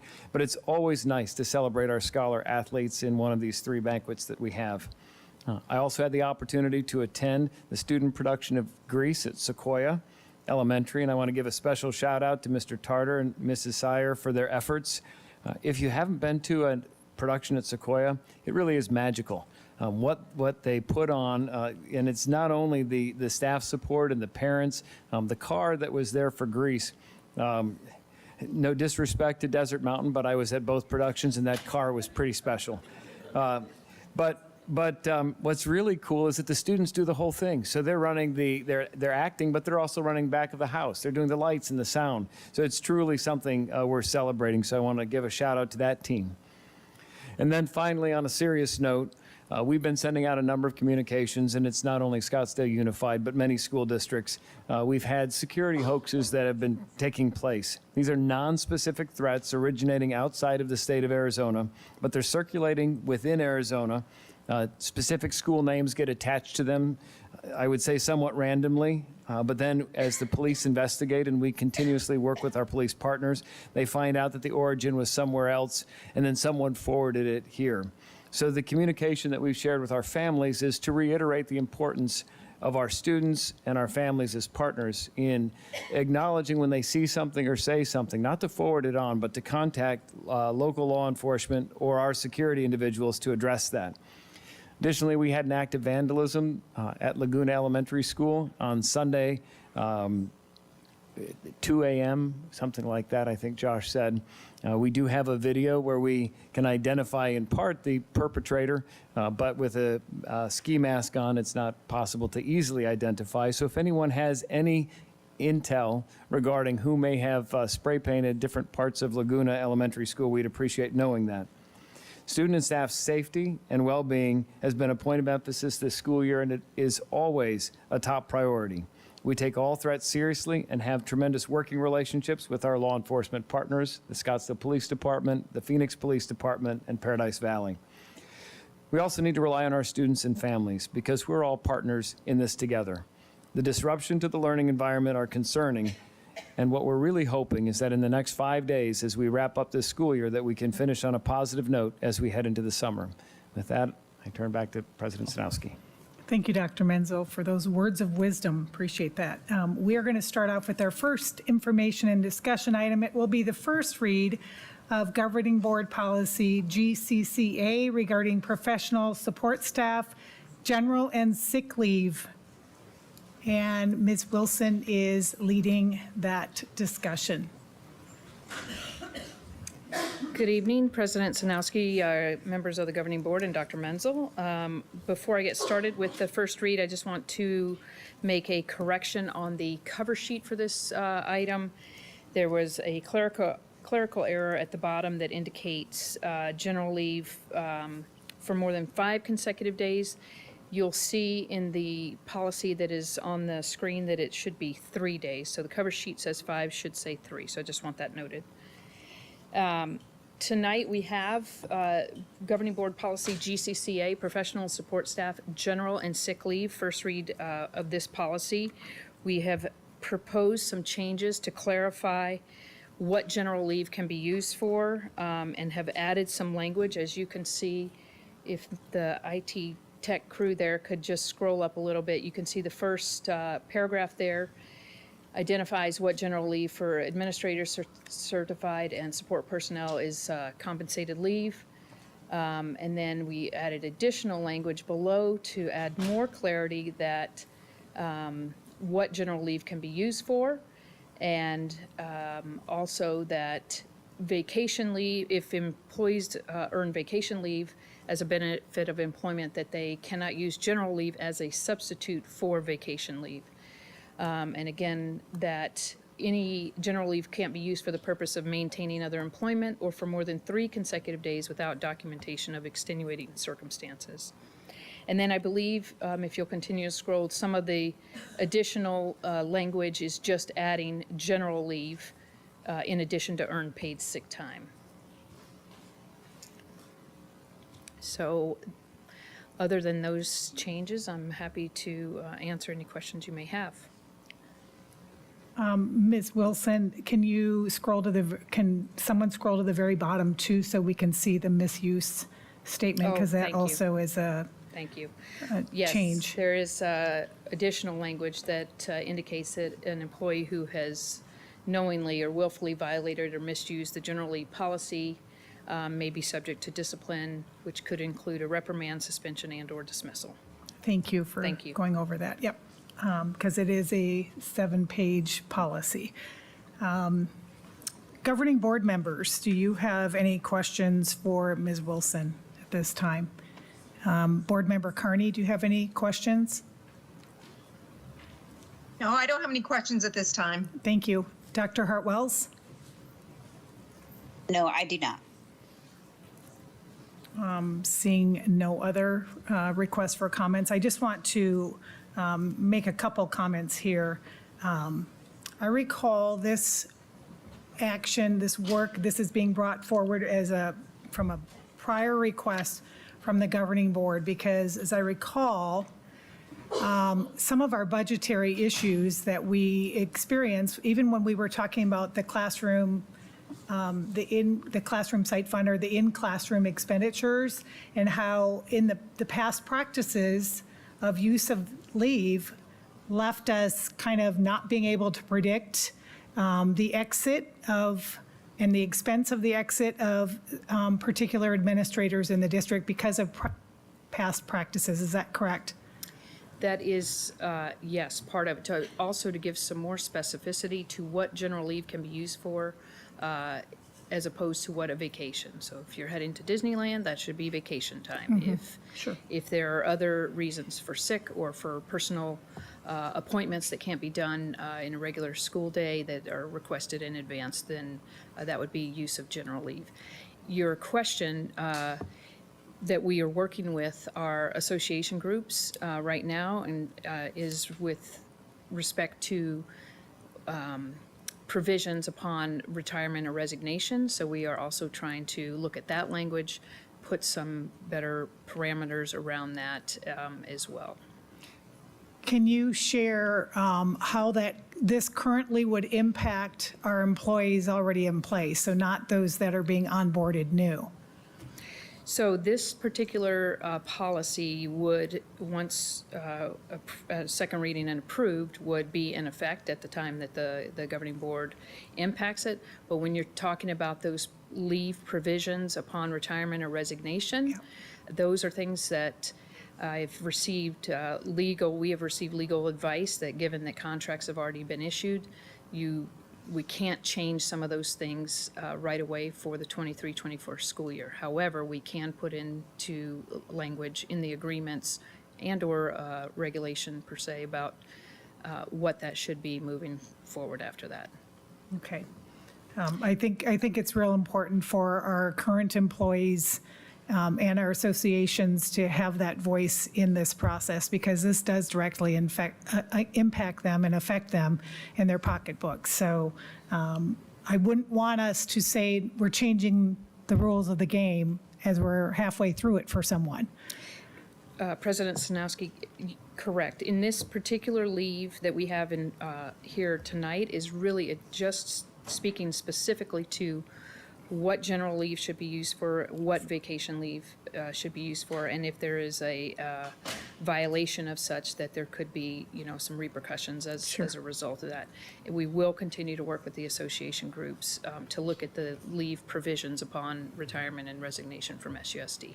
Excellent, thank you. And I do appreciate that this would provide us with improved financial forecasting, if you will, being able to budget, because when looking through some of the details of this, it was kind of earth-moving to think of the expenses that were paid out just in the recent past, so I appreciate that.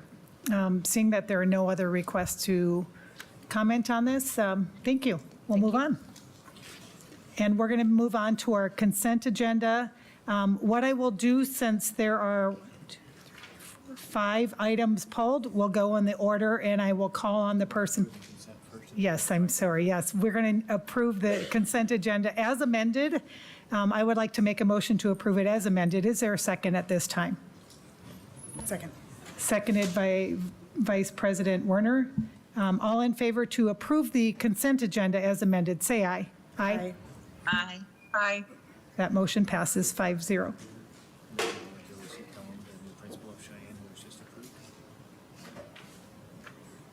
She's here? Yeah, go ahead. So I would like to acknowledge this evening Alicia Kellum, who is the newly appointed principal of Cheyenne Traditional. Hey.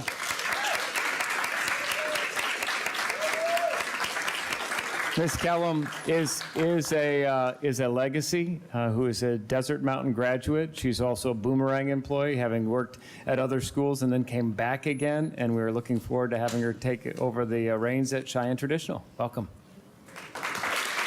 Thank you for bringing that to my attention, Dr. Menzel. Yes, the consent agenda also includes, we obviously have a lot of items on our consent agenda this evening, but it also includes our personnel action items, and so this was part of that. So we have a lot of, we have some switching going on and people moving up into different leadership roles, and in looking through them, I think they're all great decisions. So just my opinion on that. Okay, because we have approved the consent agenda as amended, starting off with H, recommend approval of job description of human resources technical analyst. Vice President Werner.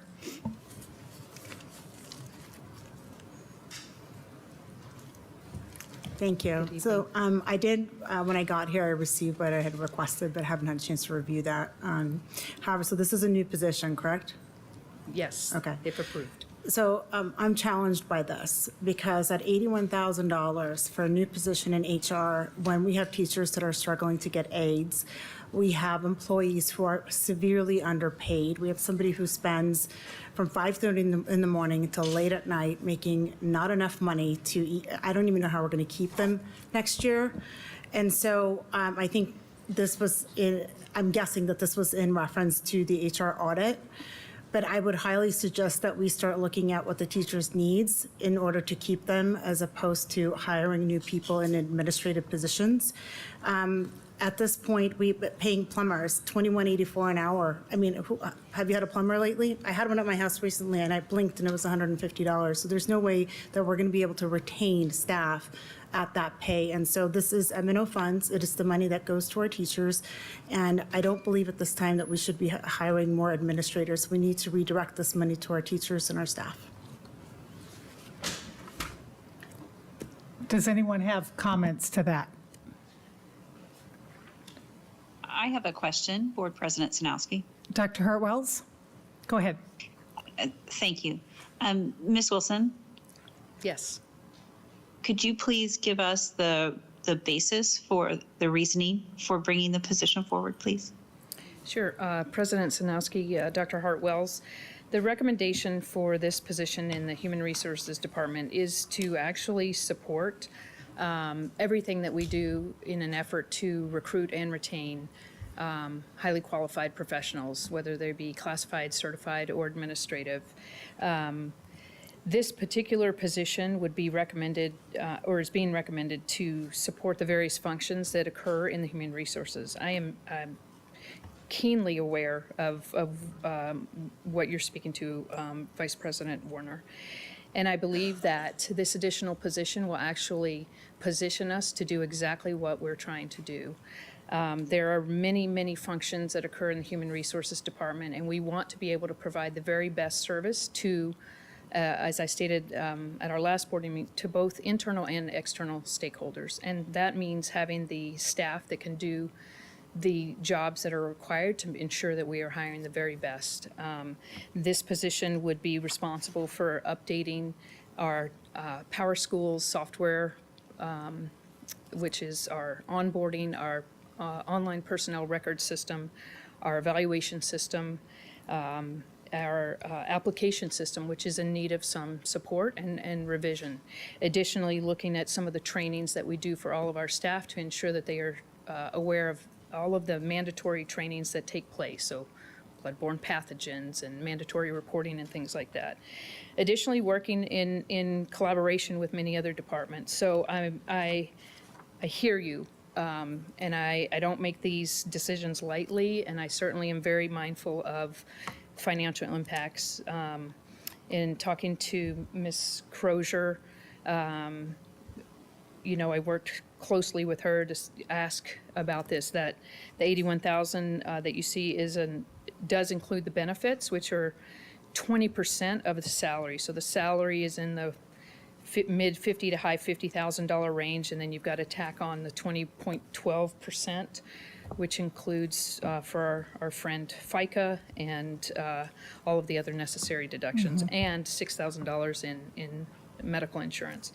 So I just, you know, do want to make it known that I do understand your concern, and I also really would like for Scottsdale, I mean, it's been a destination district. I think the Human Resources Department can be a destination Human Resources Department to make sure that we continue to be the destination school district that we already are. So that's the ask. Thank you. And I would like to note again that number includes salary and benefits. That is correct. Okay, and although it's a noble gesture to say we have employees that are underpaid, that is a fact. True.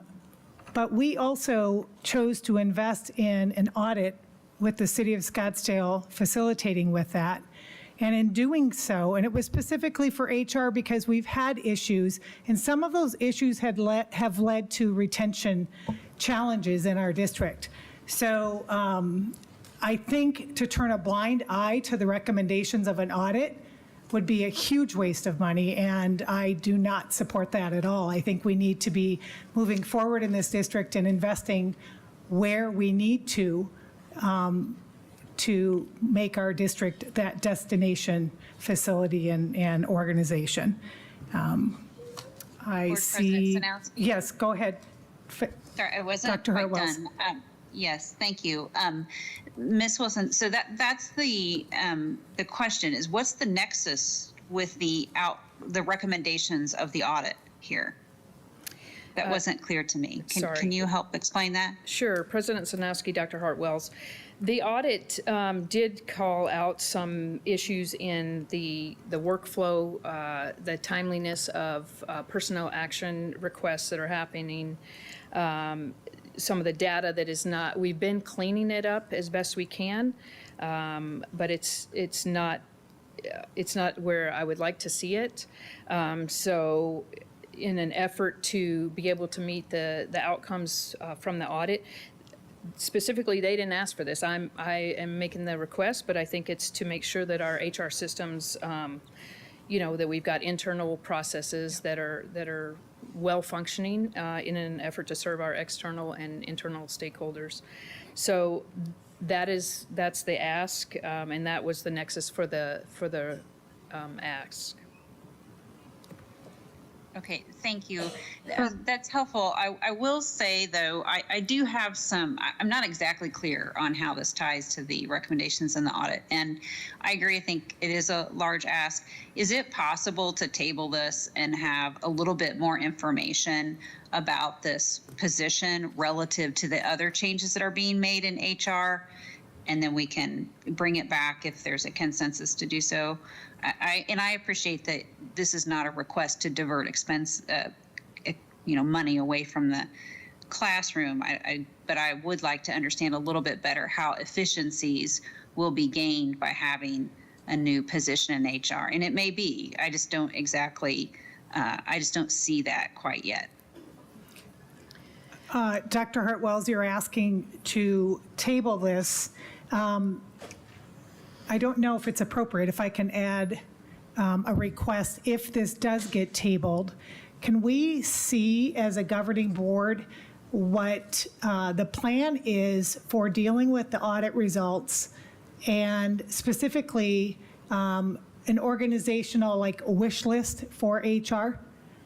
And maybe that would help us understand the priorities in the Human Resources Department more clearly. President Sanowski, I can certainly do that. I would just say that, obviously I'm going to ask for what I think is necessary, and happy to provide any additional information. I want to just stress that the current makeup of the Human Resources team, I think they are doing a phenomenal job, but there is a lot of being placed on our specialists that are in that role.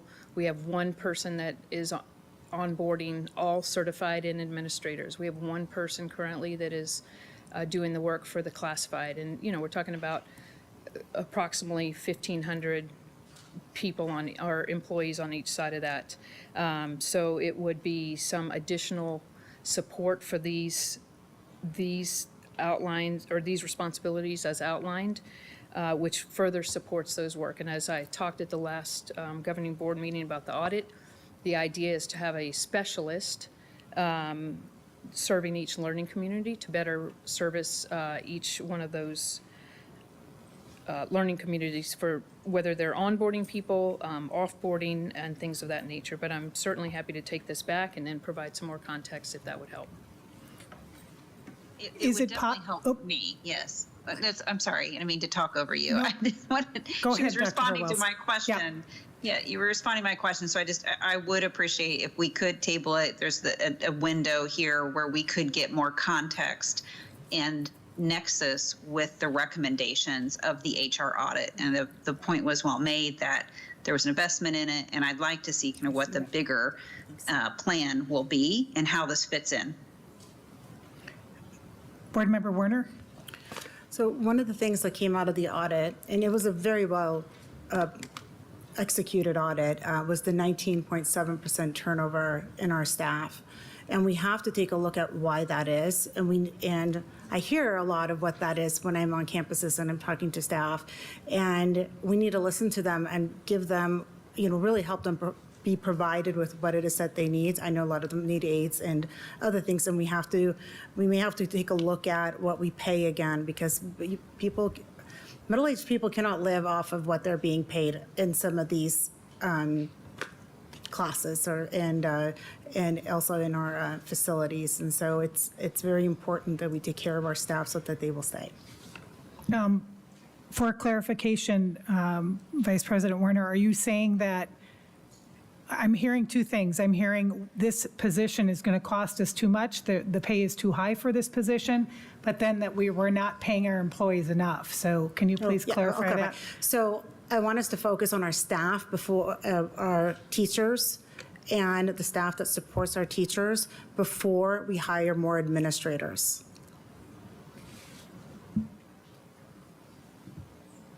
I do not believe this position is an administrative position. It is a support position. Is that correct? It is a classified support exempt position on the. Okay.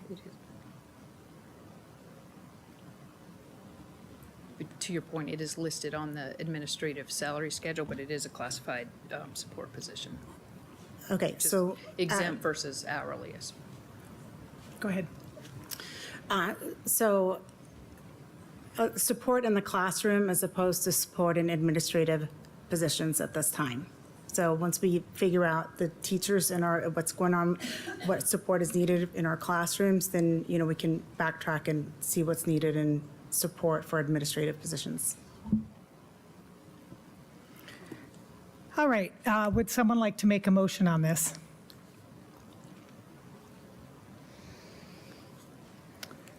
Seeing that there is no motion on the table, I would like to make a motion to approve 9H, recommend approval for job description of human resources technical analyst. Is there a second?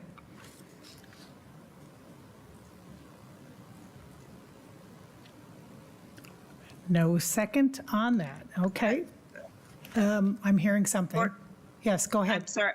I was disconnected, so I missed that action there. I apologize. I just got reconnected. Okay. There was no motion on the table, so I made a motion to approve 9H as it is written and presented, and I asked for a second to that motion. And there was there's no second. Go ahead. There was no motion to table? No, there was not a motion to table. Okay. And since there is no second on the motion to approve, is there another motion? I'd like to make a motion to table, please. Is there a second on that? I'll second. Board Member Lindsay seconds that. The motion to table this. All in favor to table this, say aye. Aye. Aye. Aye. Aye. That motion to table passes 5-0. Okay, on to L, approve the purchase of multiple commodities and services using the Omnia Partners Cooperative. Board Member Werner. So I'm specifically referring to the K-12 Insights for $100,000, not the remainder of the contract. So I would like to make a motion to table only the K-12 Insights at $100,000 for a future discussion.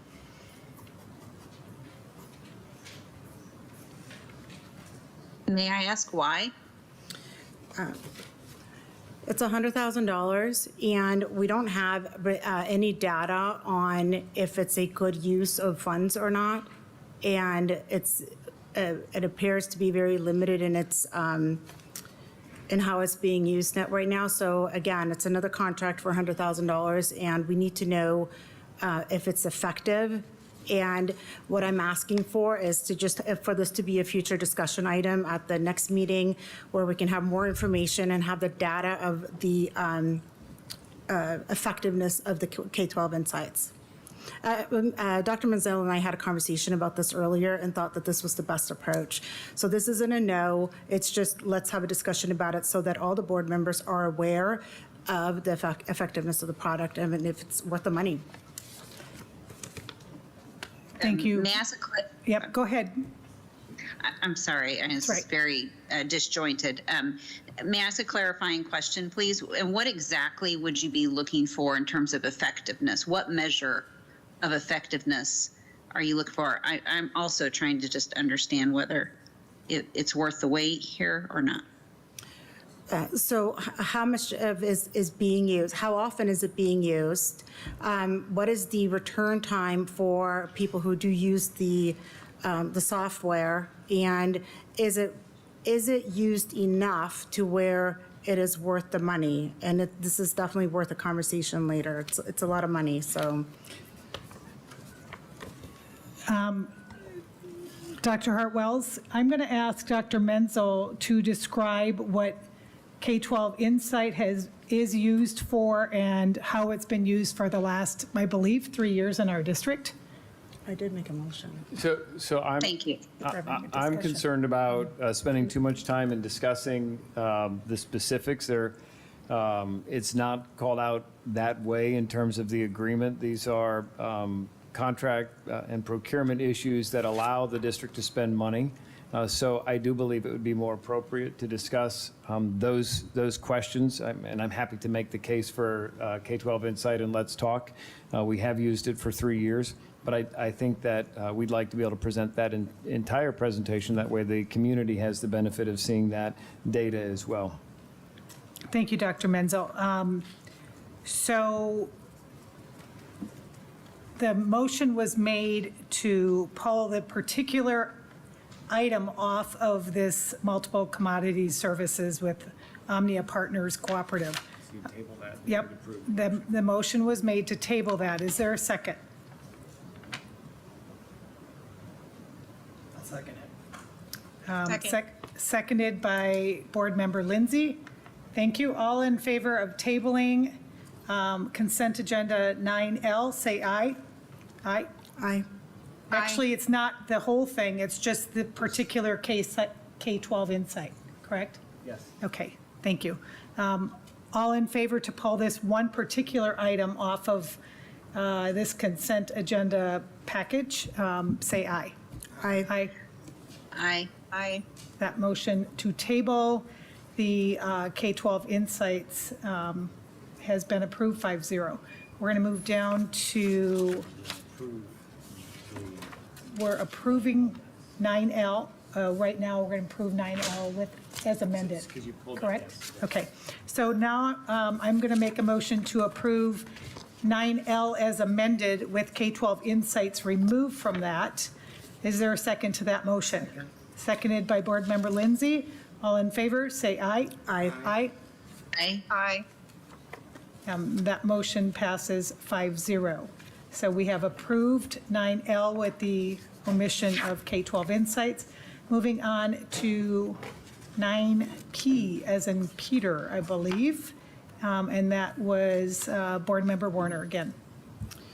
Okay, so 9P is Capstone, and they have software and apps that are students use. And again, this is just to table that one specific item so that we can review the apps that fall under Capstone. I know that Mrs. Benson and Dr. Menzel have been working on one of those.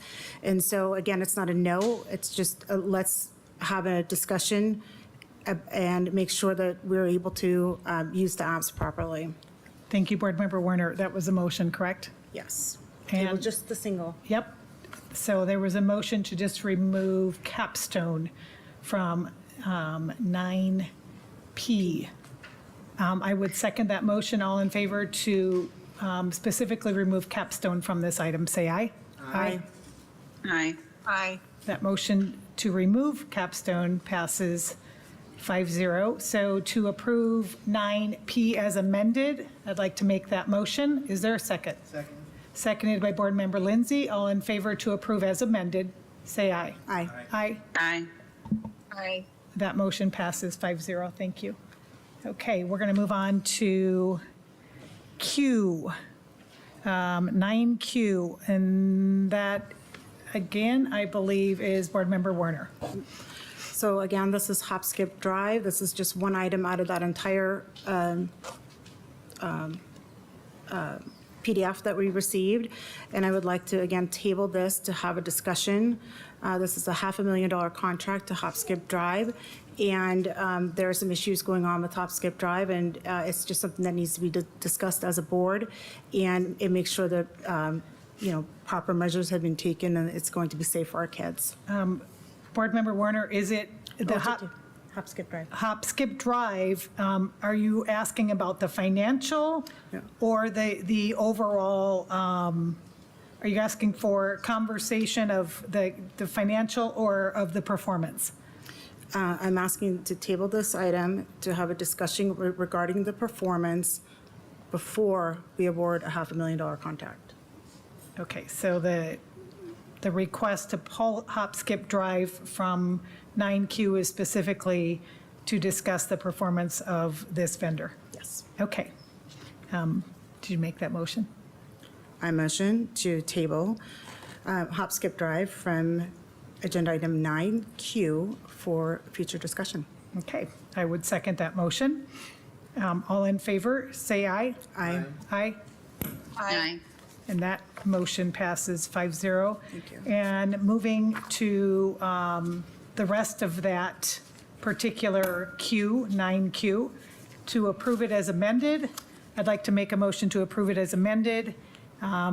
Is there a second to that? And it's seconded by Board Member Lindsay. All in favor to approve as amended, say aye. Aye. Aye. Aye. And that motion passes 5-0. Moving along to T. Board Member Carney, that was your request to pull. Yes, thank you, Board President Sanowski.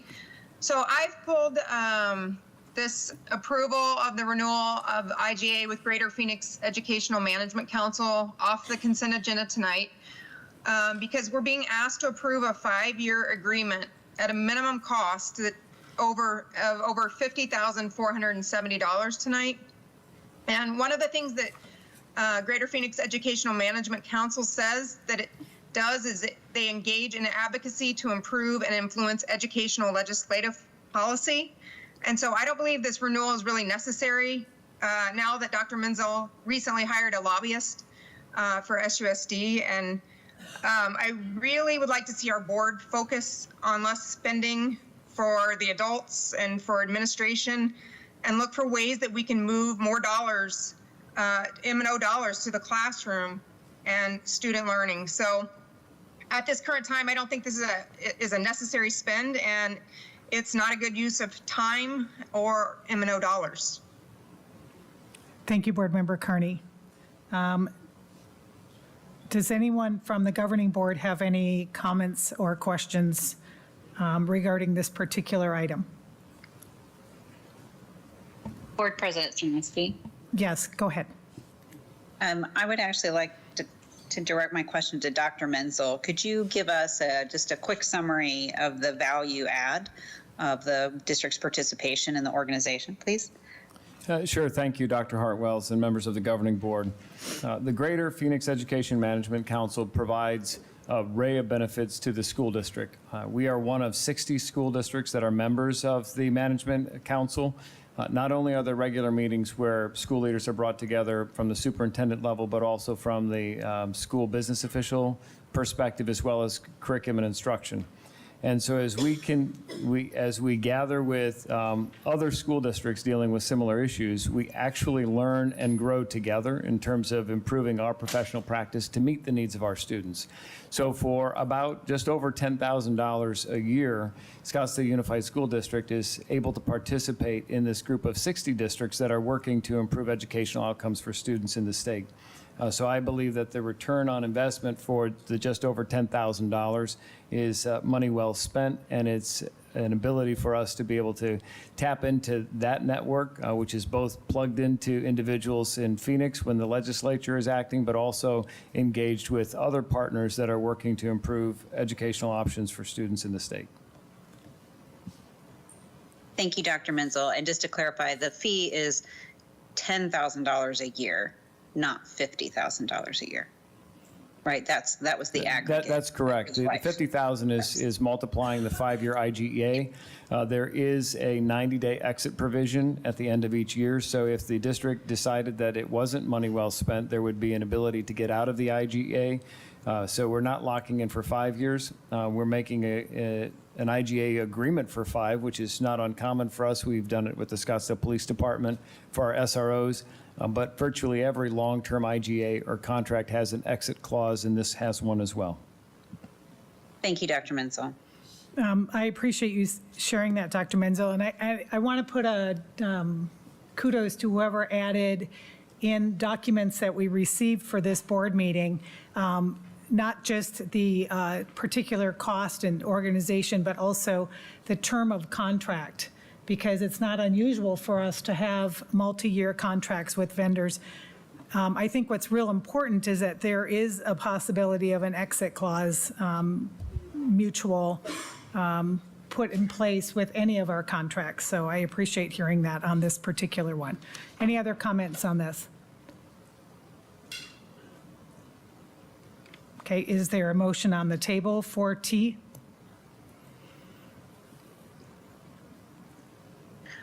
I make a motion to approve item 4T.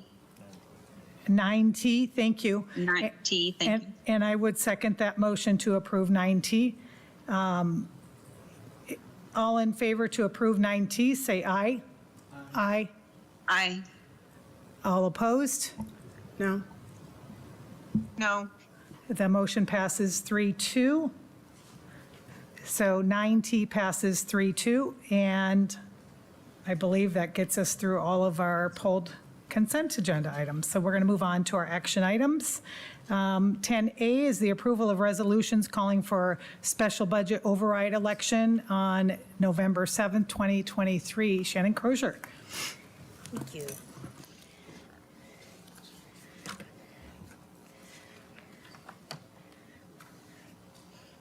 We have it up? Okay.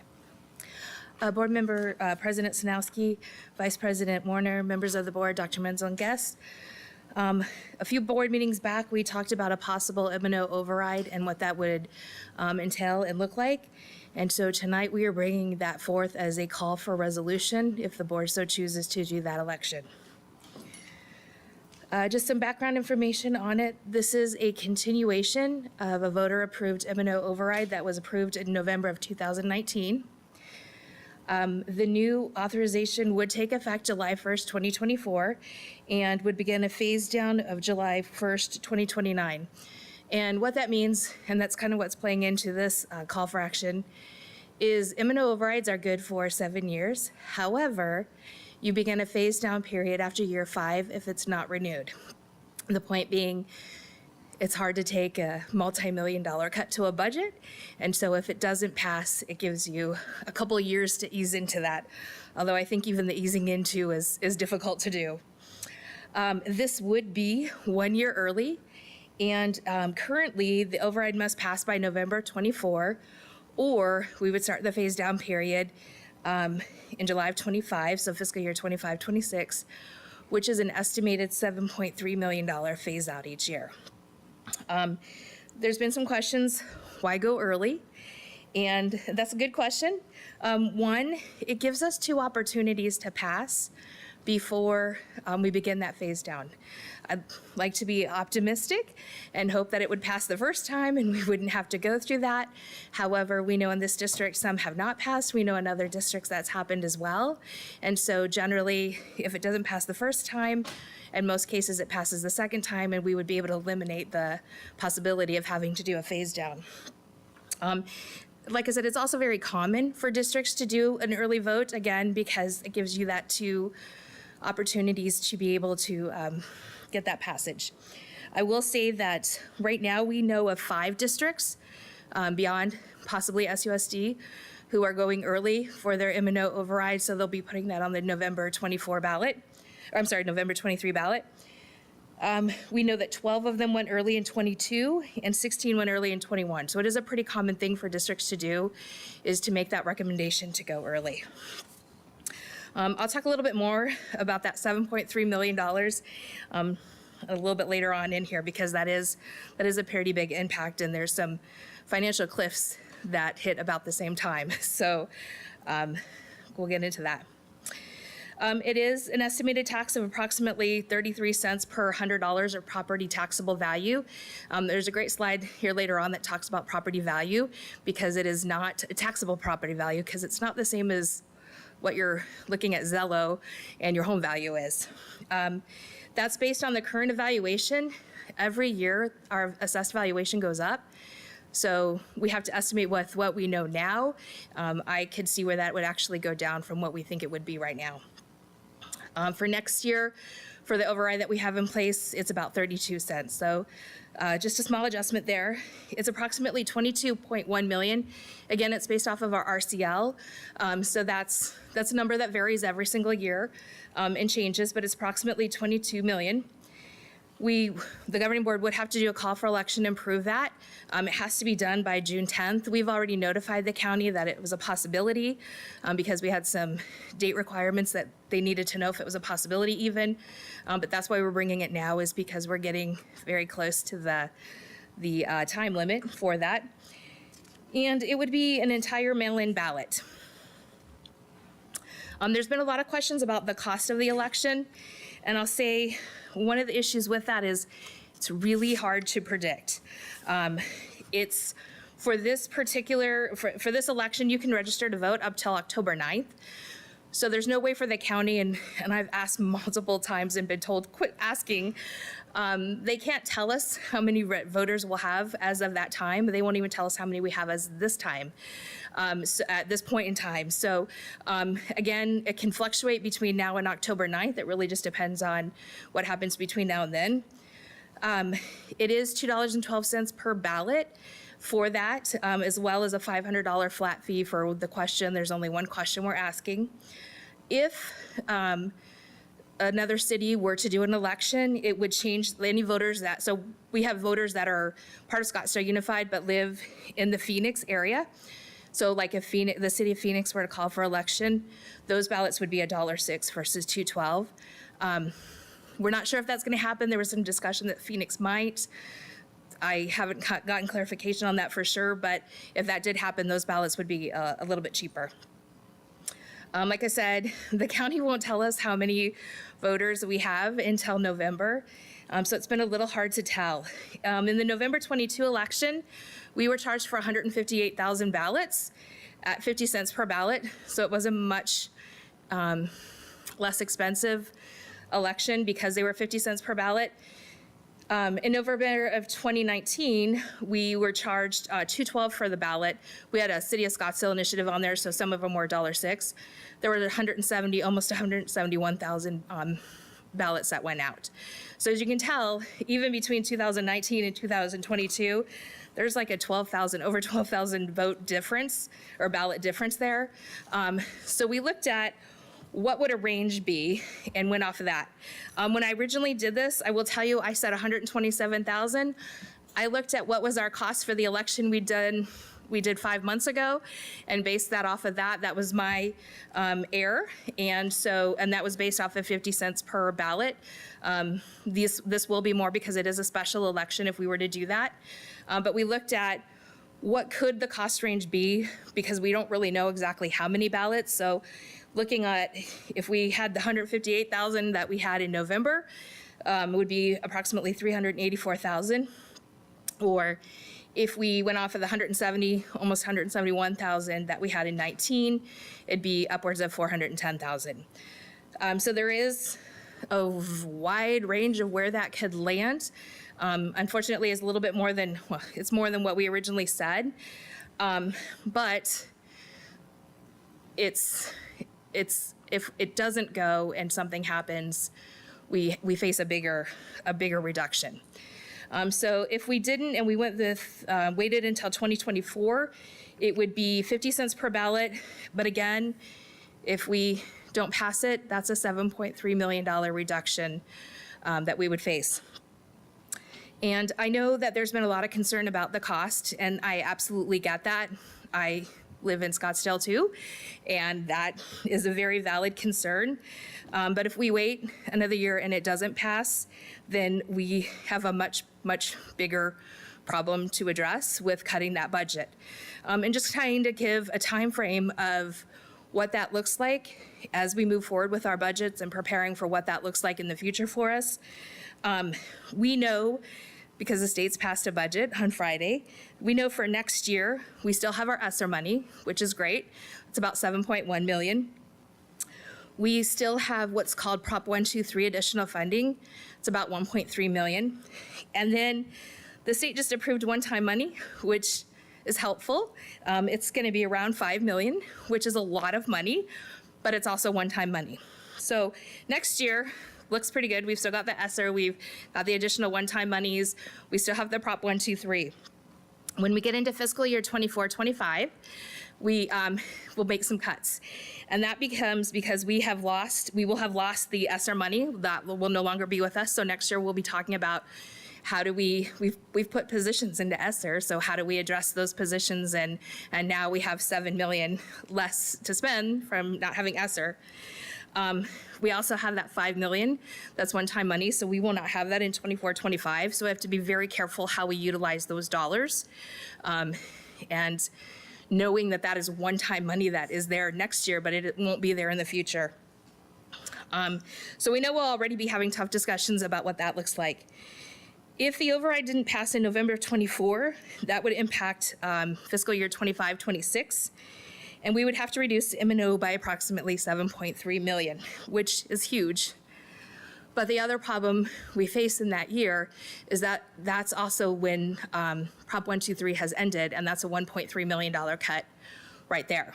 So beyond the M&O issue, if it doesn't pass, we already know that in 25-26, we're going to have a $1.3 million reduction because of Prop 123. So that puts us in a bad spot anyways, but having that additional one makes it a little bit worse. With 84% of our budget, M&O budget, being salaries and benefits, unfortunately, if you have to cut millions of dollars, the first spot you really, and the only spot you can really impact the budget with is unfortunately salaries and positions. So looking at that, one of the questions I was asked was, well, what would that look like FTE-wise or position-wise? Not that I think we would take all of that from, the $7.3 million all from positions, but that's essentially 118 M&O positions, which is 5.56% of our M&O FTE. That's huge. And then we'd still have to adjust the $1.3 million in Prop 123. So I absolutely agree that the cost of the election is high, but I would say the cost of not passing the override is exponentially higher than the cost of that election. So not to put a doom and gloom, but I just wanted everybody to kind of see what the projection for the future is, depending on how things go. So with that, this is the estimated tax rate. We actually did this with our financial advisors. The thought was this will be exactly what's in the pamphlet. However, since we did this, and the state approved a budget on Friday, this will change ever so slightly, but it's because they increased the base limit to 2.29 instead of just 2%. So this will change ever so slightly, but that would be the case. That's the case moving forward anyways, because we still do have the actual override. When you look at the estimated annual tax amount, again, this is what you're already paying for the M&O override, because again, this is a continuation and we're not asking for additional, it's just a continuation of what we already had. I found this to be really fascinating. Again, we talk about the tax being on the property value, taxable property value, and it's really interesting. We look at our house values and say, my house is $1 million home, and these are actual addresses within Scottsdale, but really the property value or the taxable value could be as $550,000. So it really shows, yes, we have high property value, but looking at Zillow or Zestimate or other things online doesn't really tell you what the taxable value would be. In some cases, it's quite a bit less. Sorry. Again, this is one slide we've seen before. Thankfully, Scottsdale is one of the lowest tax rates, I would venture to say in the state, but definitely of our neighboring or peer districts, considerably lower than other districts. The secondary includes overrides and bonds, and you can see even with the secondary, which is where this M&O override would come out of, it's quite a bit lower than all of our neighboring districts. So current purposes, right now, and this is what we've had for a number of years, this before even the 2019, maintain current class size ratios. That's about 40% or 8.1 million. Maintain all-day kindergarten. The state only funds kindergarten at half day. We provide all-day kindergarten. That's about 10% at $2 million. Music, arts, world languages, athletics, and co-curricular activities is 5.6 million, or about 28%. Technology, and this is some classroom teachers, it's pretty small, it's only 2%, or about 438,000. Staff professional development, and we actually added additional days for teachers to come in and have training when this was approved many years back. And so that includes 3 days of additional training for certified at the beginning of the year. That's 12%, or 2.4. And then what's kind of left after all that is what we accumulate for the providing teacher compensation. And so that's about 1.7 million, or 8%.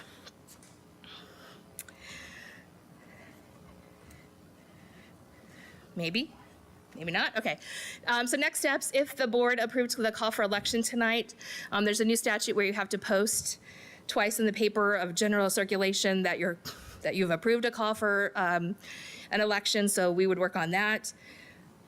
We would put out in the next week or two the statement for pros and cons. Those actually don't come to us. We never see them, don't know who does them until we see the pamphlet. Those actually go to the state, but we will have notices out in English and Spanish calling for pros and cons statements. The governing board is required to do a pro statement. That would be due by August 11th. So we could either do that at the June meeting, one of the June meetings, or the first meeting in August. Last day for voter registration is October 9th. And then last day to request an early ballot would be October 27th. And of course, the election on November 7th. So with that, I think, I did have one other question I didn't have in there that was asked. On the 2022 capital override, so capital override meaning furniture, stuff, M&O meaning people, 75.45% of our constituents voted. 15,817 didn't vote either way. So it was considered a undervote. So that was one of the questions that I had also received. So with that, I'll open up to any other questions, and hopefully I've answered the questions that board members had before. Shannon, before we go to the rest of the board for their questions, can you clarify the form of the ballot? Is it all mail-in? It is all mail-in. Okay, thank you. Governing board members, do you have any questions for Shannon at this time? Board Member Carney? Yes, thank you, President Sanowski. So I expressed my concerns with this high cost of doing this early with Dr. Menzel and with Ms. Crozier, and I'm in absolute support of the M&O override, but I cannot support this wasteful spending, doing a special election for this early in November. Going early in 2023 is going to cost us 4 times. It's 4 times more expensive per voter, registered voter, than if we did it in 2024.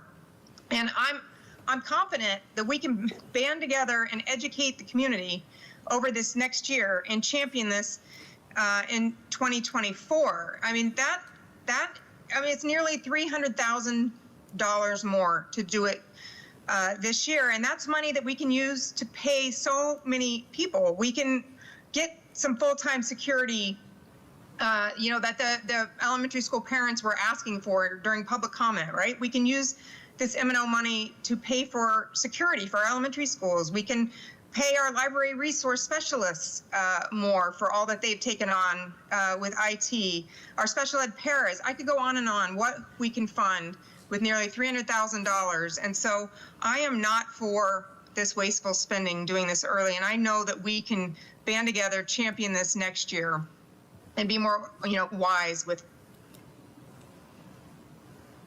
Are there other comments? Dr. Hartwells, do you have anything to add? Spending Yes, our thank M&O you. dollars. Go ahead, Dr. Hartwells. Okay. Thank you, Board President Snowski.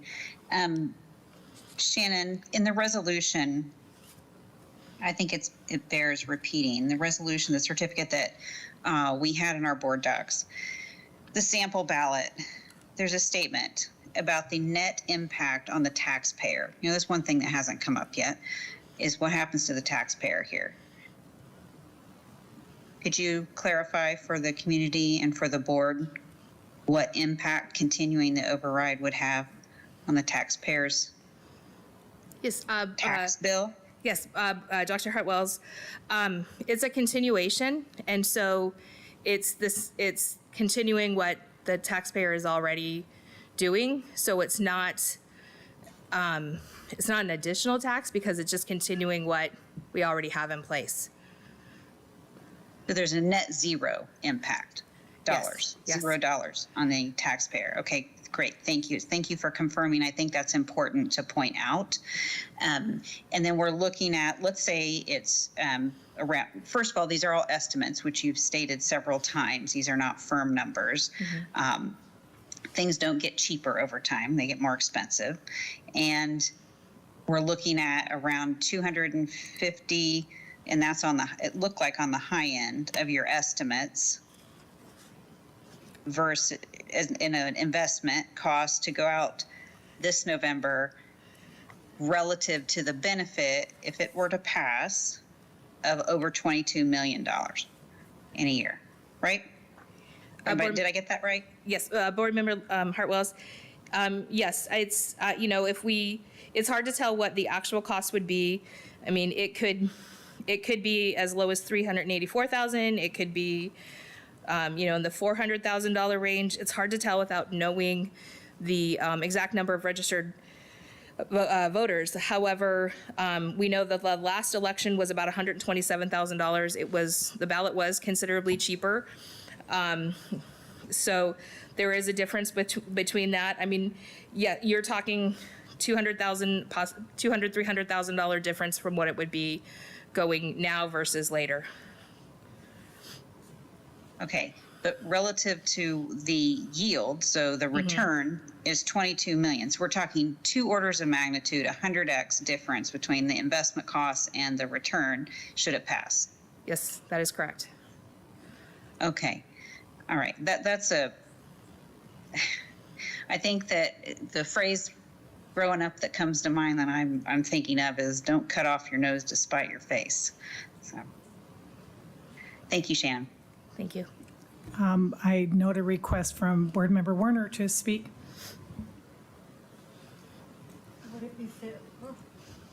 Would it be fair to say that out of our $369 million budget, that the cost difference between now and next year is just a fraction? Yes. Thank you. Yes, Board Member Warner. Actually, I did put in the slide the estimated cost of the $384,000, if it was at that low range, is 0.21% of the M&O budget right now. Or if it was up to 400, it would be 0.22% of the budget. Thank you. And that's just M&O. Yeah, awesome. Thanks. I would just like to note that you always assume that a community is going to support your public schools. But I've also lived through the time when it did not pass, and it was devastating to our school district. It was devastating to our families. Not only were we really cutting our students short on their education, but also our employees. And to make up that difference of what, 8.6 million is what I'm kind of doing that mental math. We lost 1,200 students that that at that point in time in our district, something like that we never recovered from. So for me, that the fact that there's a net zero impact and that we define our priorities according to our budget, I don't feel like that's ever worth risking. So at this point, I actually would like, if there are no other requests to speak, and I don't see any, I'd actually like to make a motion to approve the resolution calling for special budget override election on November 7th, 2023. And due to the importance of this and nature of this particular item, I'm going to do a roll call vote. And I will start with, oh, is there a second? Second. Thank you, Dr. Second. Hartwells. Thank you, Dr. Menzel. There's a second by Dr. Hartwells. I'm going to do a roll call vote, starting with our friends in the cloud. Dr. Hartwells? Aye. Board Member Carney? I'm a no during doing this early due to the high cost. Your vote is a no. Thank you. Board Member Lindsay? Aye. Board Member Warner? Aye. And my vote is also an aye. That motion to approve the resolution calling for the special budget override election for the November 7th, 2023 passes 4-1. We are going to move on to our next action item, and that would be the second read and approval for the secondary science curriculum adoption. And looks like Dr. Dodds-Karen and Ms. Kaiser are heading to the podium to lead that discussion. Good evening, Board President Sanowski, Vice President Warner, board members, Dr. Menzel, Ms. Wagner. Tonight, Johanna and I are here just as a recap of what we presented to you 2 weeks ago in our first read of the recommendations from the Secondary Science Curriculum Adoption Review Committee. We have just a few slides here to remind you of the request we have specific to secondary science curriculum for specific courses being biology, chemistry, physics, AP physics, as well as units within our middle schools for 6th, 7th, and 8th grade. Do you have any questions for us? I do not. Do any of the other governing board members have questions at this time on this topic? I don't have a. Go ahead, Board Dr. President Hartwells. Snowski. Yep, go ahead. Thank you. Thank you. Thank you, Board President Snowski. Okay, I don't have a question, but I can't resist. This has been a long time coming. And as you well know, this is an issue dear to my heart. But you may recall, or maybe you didn't know, that this subject that is being modernized tonight in this curriculum is on average at the moment around 17 to 20 years old, if I recall those numbers right. Our curriculum hasn't been updated. Now there's supplemental materials and such, but the core curriculum hasn't been updated in some time. And so I was thinking, just to put that in perspective, science is a dynamic field of study. It is not static. And so I looked up some of the seminal discoveries and scientific breakthroughs in the last 15 years. And these are things that wouldn't be in this curriculum. Physics first. Determining that Einstein's theory of relativity is present in the universe and disproved Isaac Newton's theory of gravity. Confirming the existence of black holes. These are all things that touch your life, whether you know it or not. Pigments were in the skin of dinosaurs.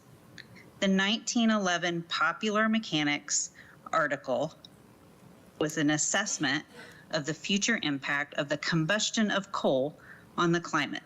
The first scientific documentation of climate change, also proved in 2016. The redefinition of the kilogram, the last unit of measure to finally be referenced to a constant of nature rather than a man-made object. And last but not least, a gene editing tool often referred to as CRISPR that resulted from two women whose ingenuity handed humanity a pair of genetic scissors that's paving the way for new treatments of neurodegenerative diseases. So I could not be more delighted to take a vote tonight, and I hope that the board supports the passing of this curriculum. And Dr. Dodds-Karen, the teaching and learning team, all the committee members, once again, thank you, thank you, thank you. Dr. Hartwells, thank you for that evidence that science has been modernized, and that's the attempt here in Scottsdale schools over the last 15 years. I think this is long overdue as well. And Dr. Hartwells, I want you to know that we have a couple science teachers in our audience, and as you were naming these things that have changed, they were nodding their heads. So I think they are looking forward to this as well. And would you like to make a motion at this point?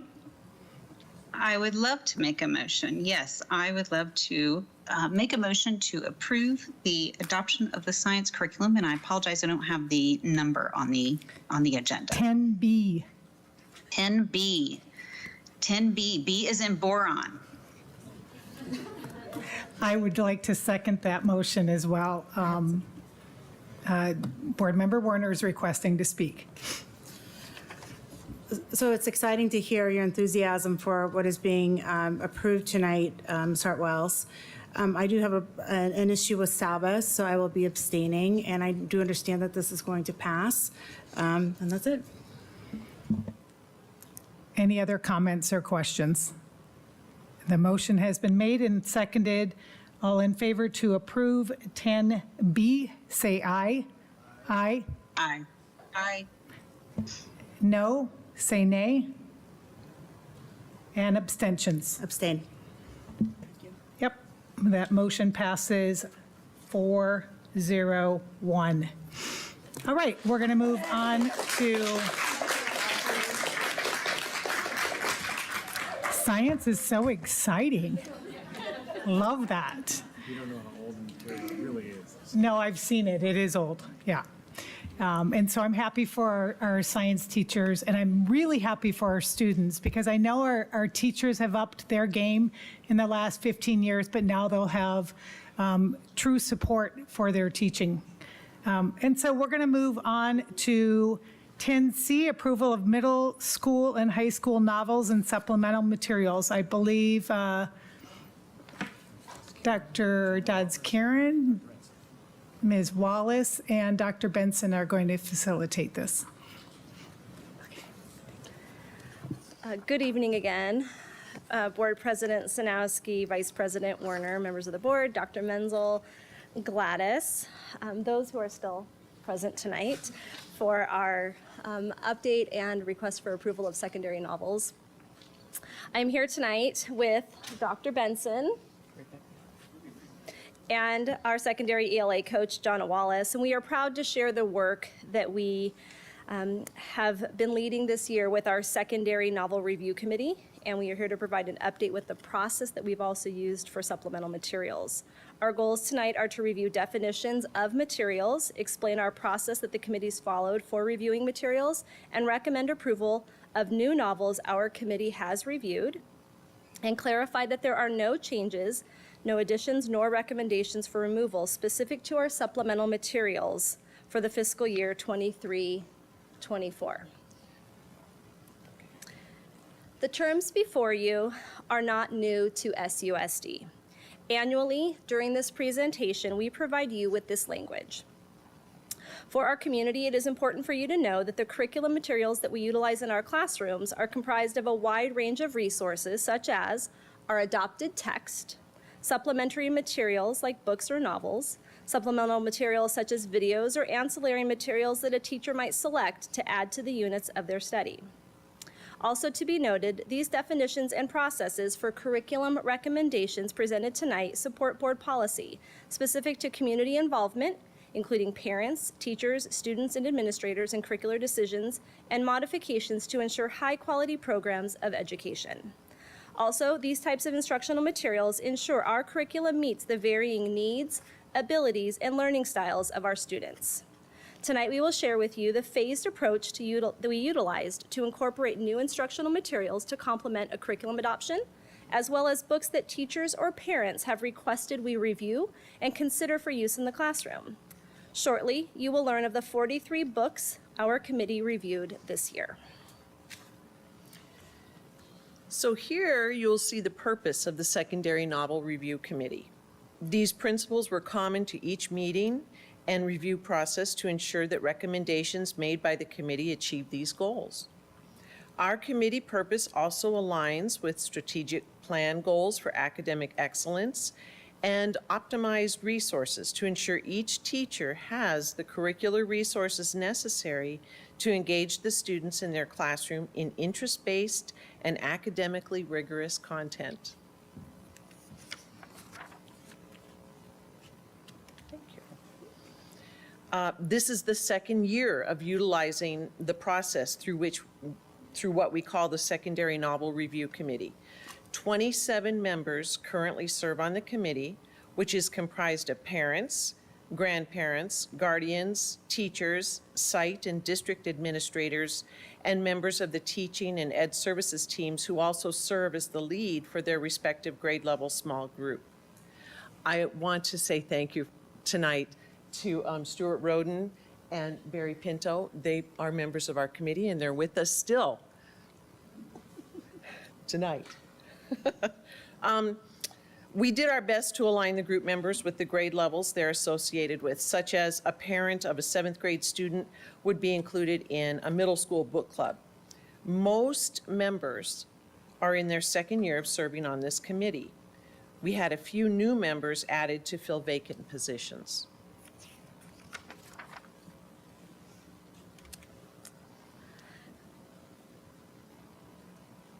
I'm noticing our slide's a little bit off kilter.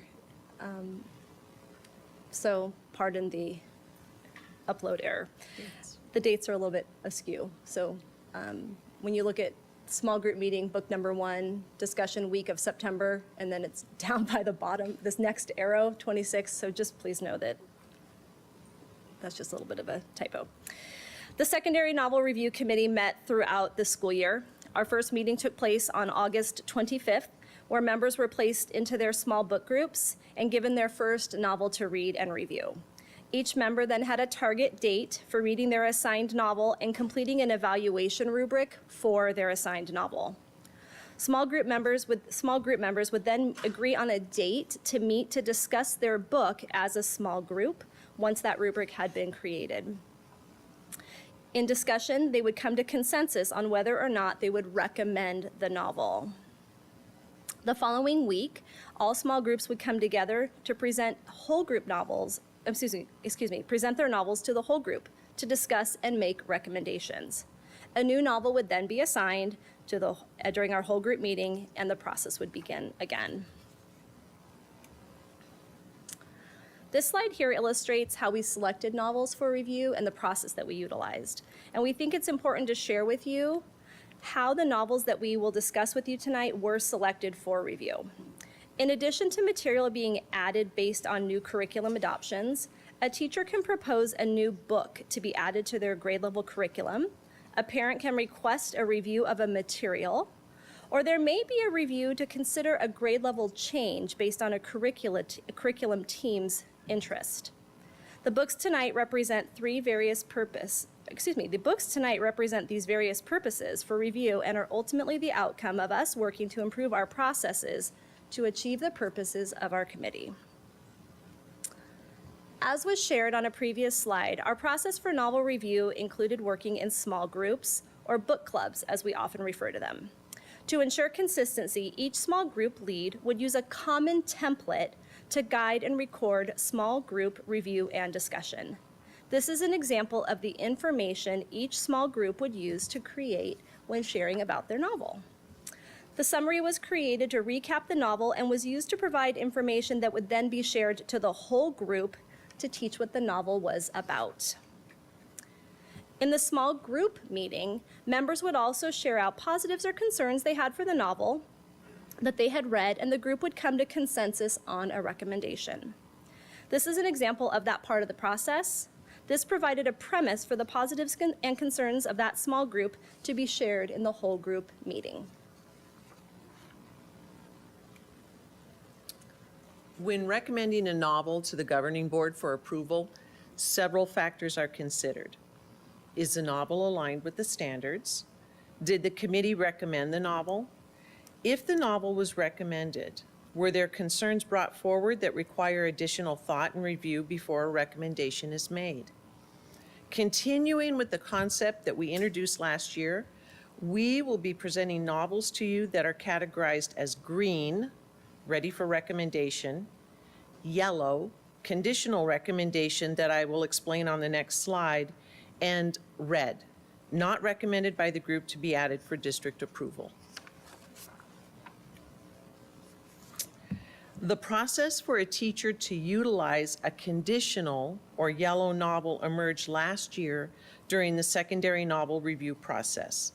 There are books that the committee believes are valuable to use in the classroom, but collaboration between the teacher, site administration, and ELA curriculum coach, that's me, would be important due to the complexity of some of the text. To ensure compliance with legislation and ensure resources used in classrooms are aligned to standards and/or unit goals, new norms for our curriculum decisions have been established and continue to be refined. The process for a yellow book begins with the teacher filling out a conditional recommendation novel form, which is submitted to me, the secondary ELA curriculum coach, and the site administrator. This provides the opportunity for discussion of implementation of the novel within the classroom. And I want to point this out, parents are also a very important part of this process. And for this reason, the teacher will send a notification to their students' parents to inform that a conditional yellow novel will be used in the classroom and the purpose for using this novel. Parents then have the option of allowing their child to read the conditional novel or have their child read the identified alternative novel. Teachers receive signed permission from parents prior to the start of reading the conditional novel. And I just learned this, beginning next year, we will be able to partner with communications and will utilize a template in Parent Square to ensure consistency throughout the schools. I thought that was pretty cool. So on the next 3 slides, you'll see the titles of 34 novels ready for recommendation, or as our committee refers to them, green novels. One of the novels on our green list is for the Comprehensive Gifted program, and several are for specialized courses such as advanced placement. We've got science, a Holocaust genocide course. You can see we were busy reading this year.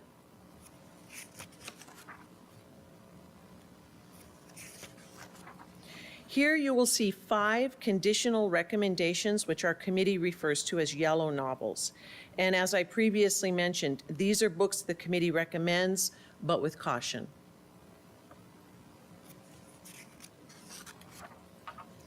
And then you'll also see 4 novels that the committee does not recommend for use. The committee refers to these novels as red novels. And the comments as to why these novels are conditional or not recommended are denoted with asterisks.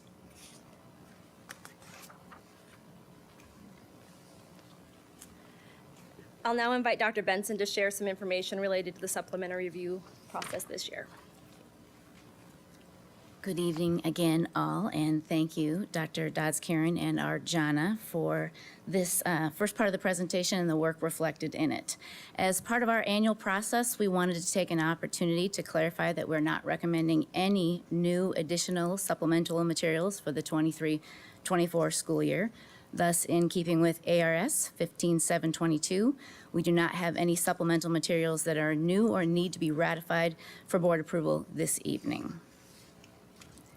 We also wanted to take the opportunity to ensure our board and community members are aware of the process we are following upon receipt of a request to review content or lessons specific to our supplemental materials.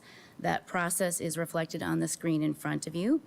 A parent or a teacher could request a lesson or content or an item for review by submitting and completing a Google form that's linked to the bottom of our curriculum page. Requests are monitored by teaching and learning or Ed Services team members and Ed Services team members. And upon receipt, we share those with the site principal and the teacher. The parent or teacher making the request to review is contacted, and the lesson item is reviewed at the site first with the classroom teacher and the site principal. If the concern is not resolved at that time, it comes to Ed Services and cabinet team members to review and respond. Wanted to make sure we had taken that opportunity to clarify that process as it stands today. And with that, we will entertain any questions that you might have. Thank you for the presentation. Board members, do you have any questions or comments? I will start with Board Member Carney. Do you have anything to add?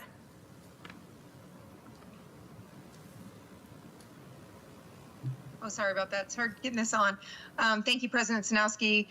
Yet I just want to say thank you for that presentation. I got to be a part of that committee up until I was a board member, and so I know what a great job Ms. Wallace does leading that, and the committee members. And so I miss being a part of that.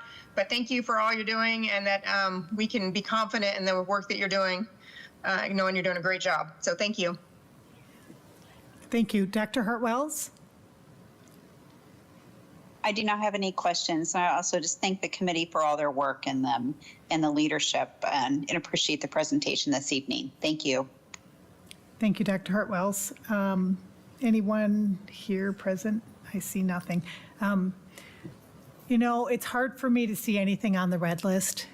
As a career educator and parent of kids myself, I always felt like some of those most challenging conversations take place because of information that students are interested in. And looking through some of the reasons why they're not recommended concerns me, because I feel like our students really should be able to see themselves.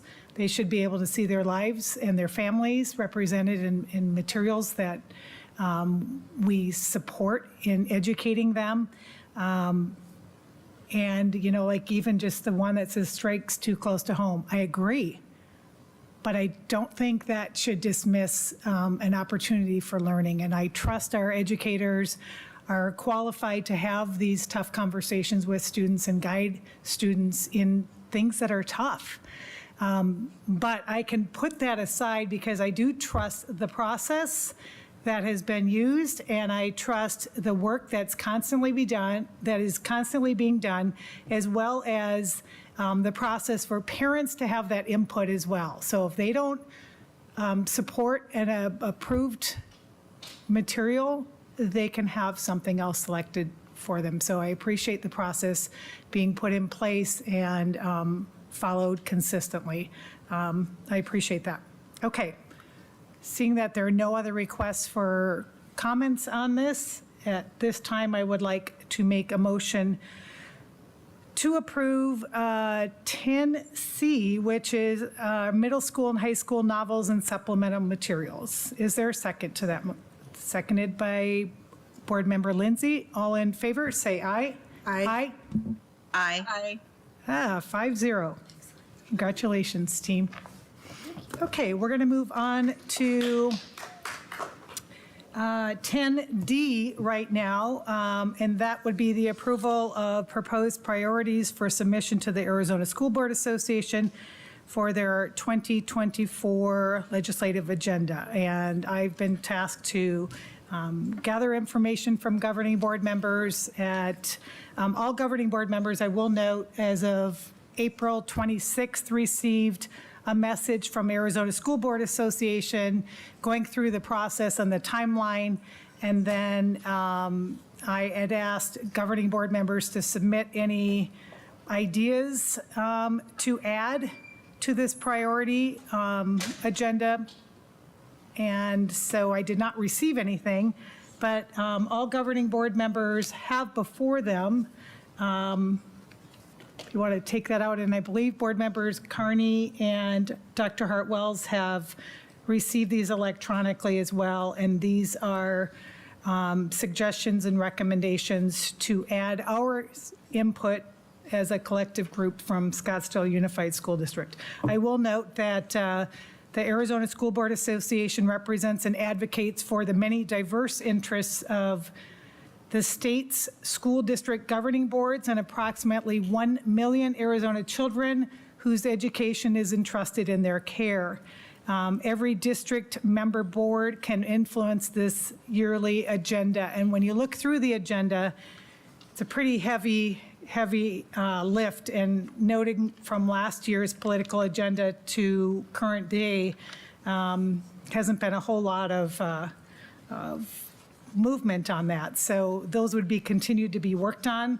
I'm asking that the following be considered as additions under the tab to improve outcomes for all students.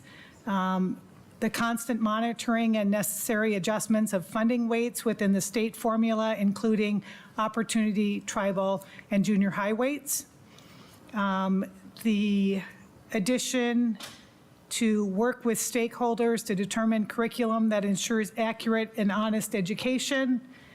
The addition to provide dedicated school funding to ensure age-appropriate health education is taught to all students throughout the state of Arizona. And under the preserve and strengthen local control, the addition of advocate for a clear definition of the term public as it relates to public commentary provided in local school district governance meetings. I added that because I want to secure the interest of those that are most closely impacted by supporting the success of our local school district governing board work. So at this time, I'll take any questions or comments that any of y'all have.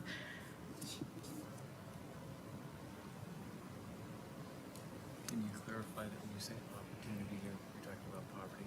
Yeah, oh, thank you, Dr. Menzel made a comment about when I'm talking about opportunity, I'm actually talking about poverty, and that was on the first, so you could supplement that word for poverty, including poverty, tribal, and junior high weights. Seeing that there are no requests on this, I would like to make a motion to approve the proposed priorities for submission to the Arizona School Board Association for their 2024 agenda. Is there a second to that motion? Second.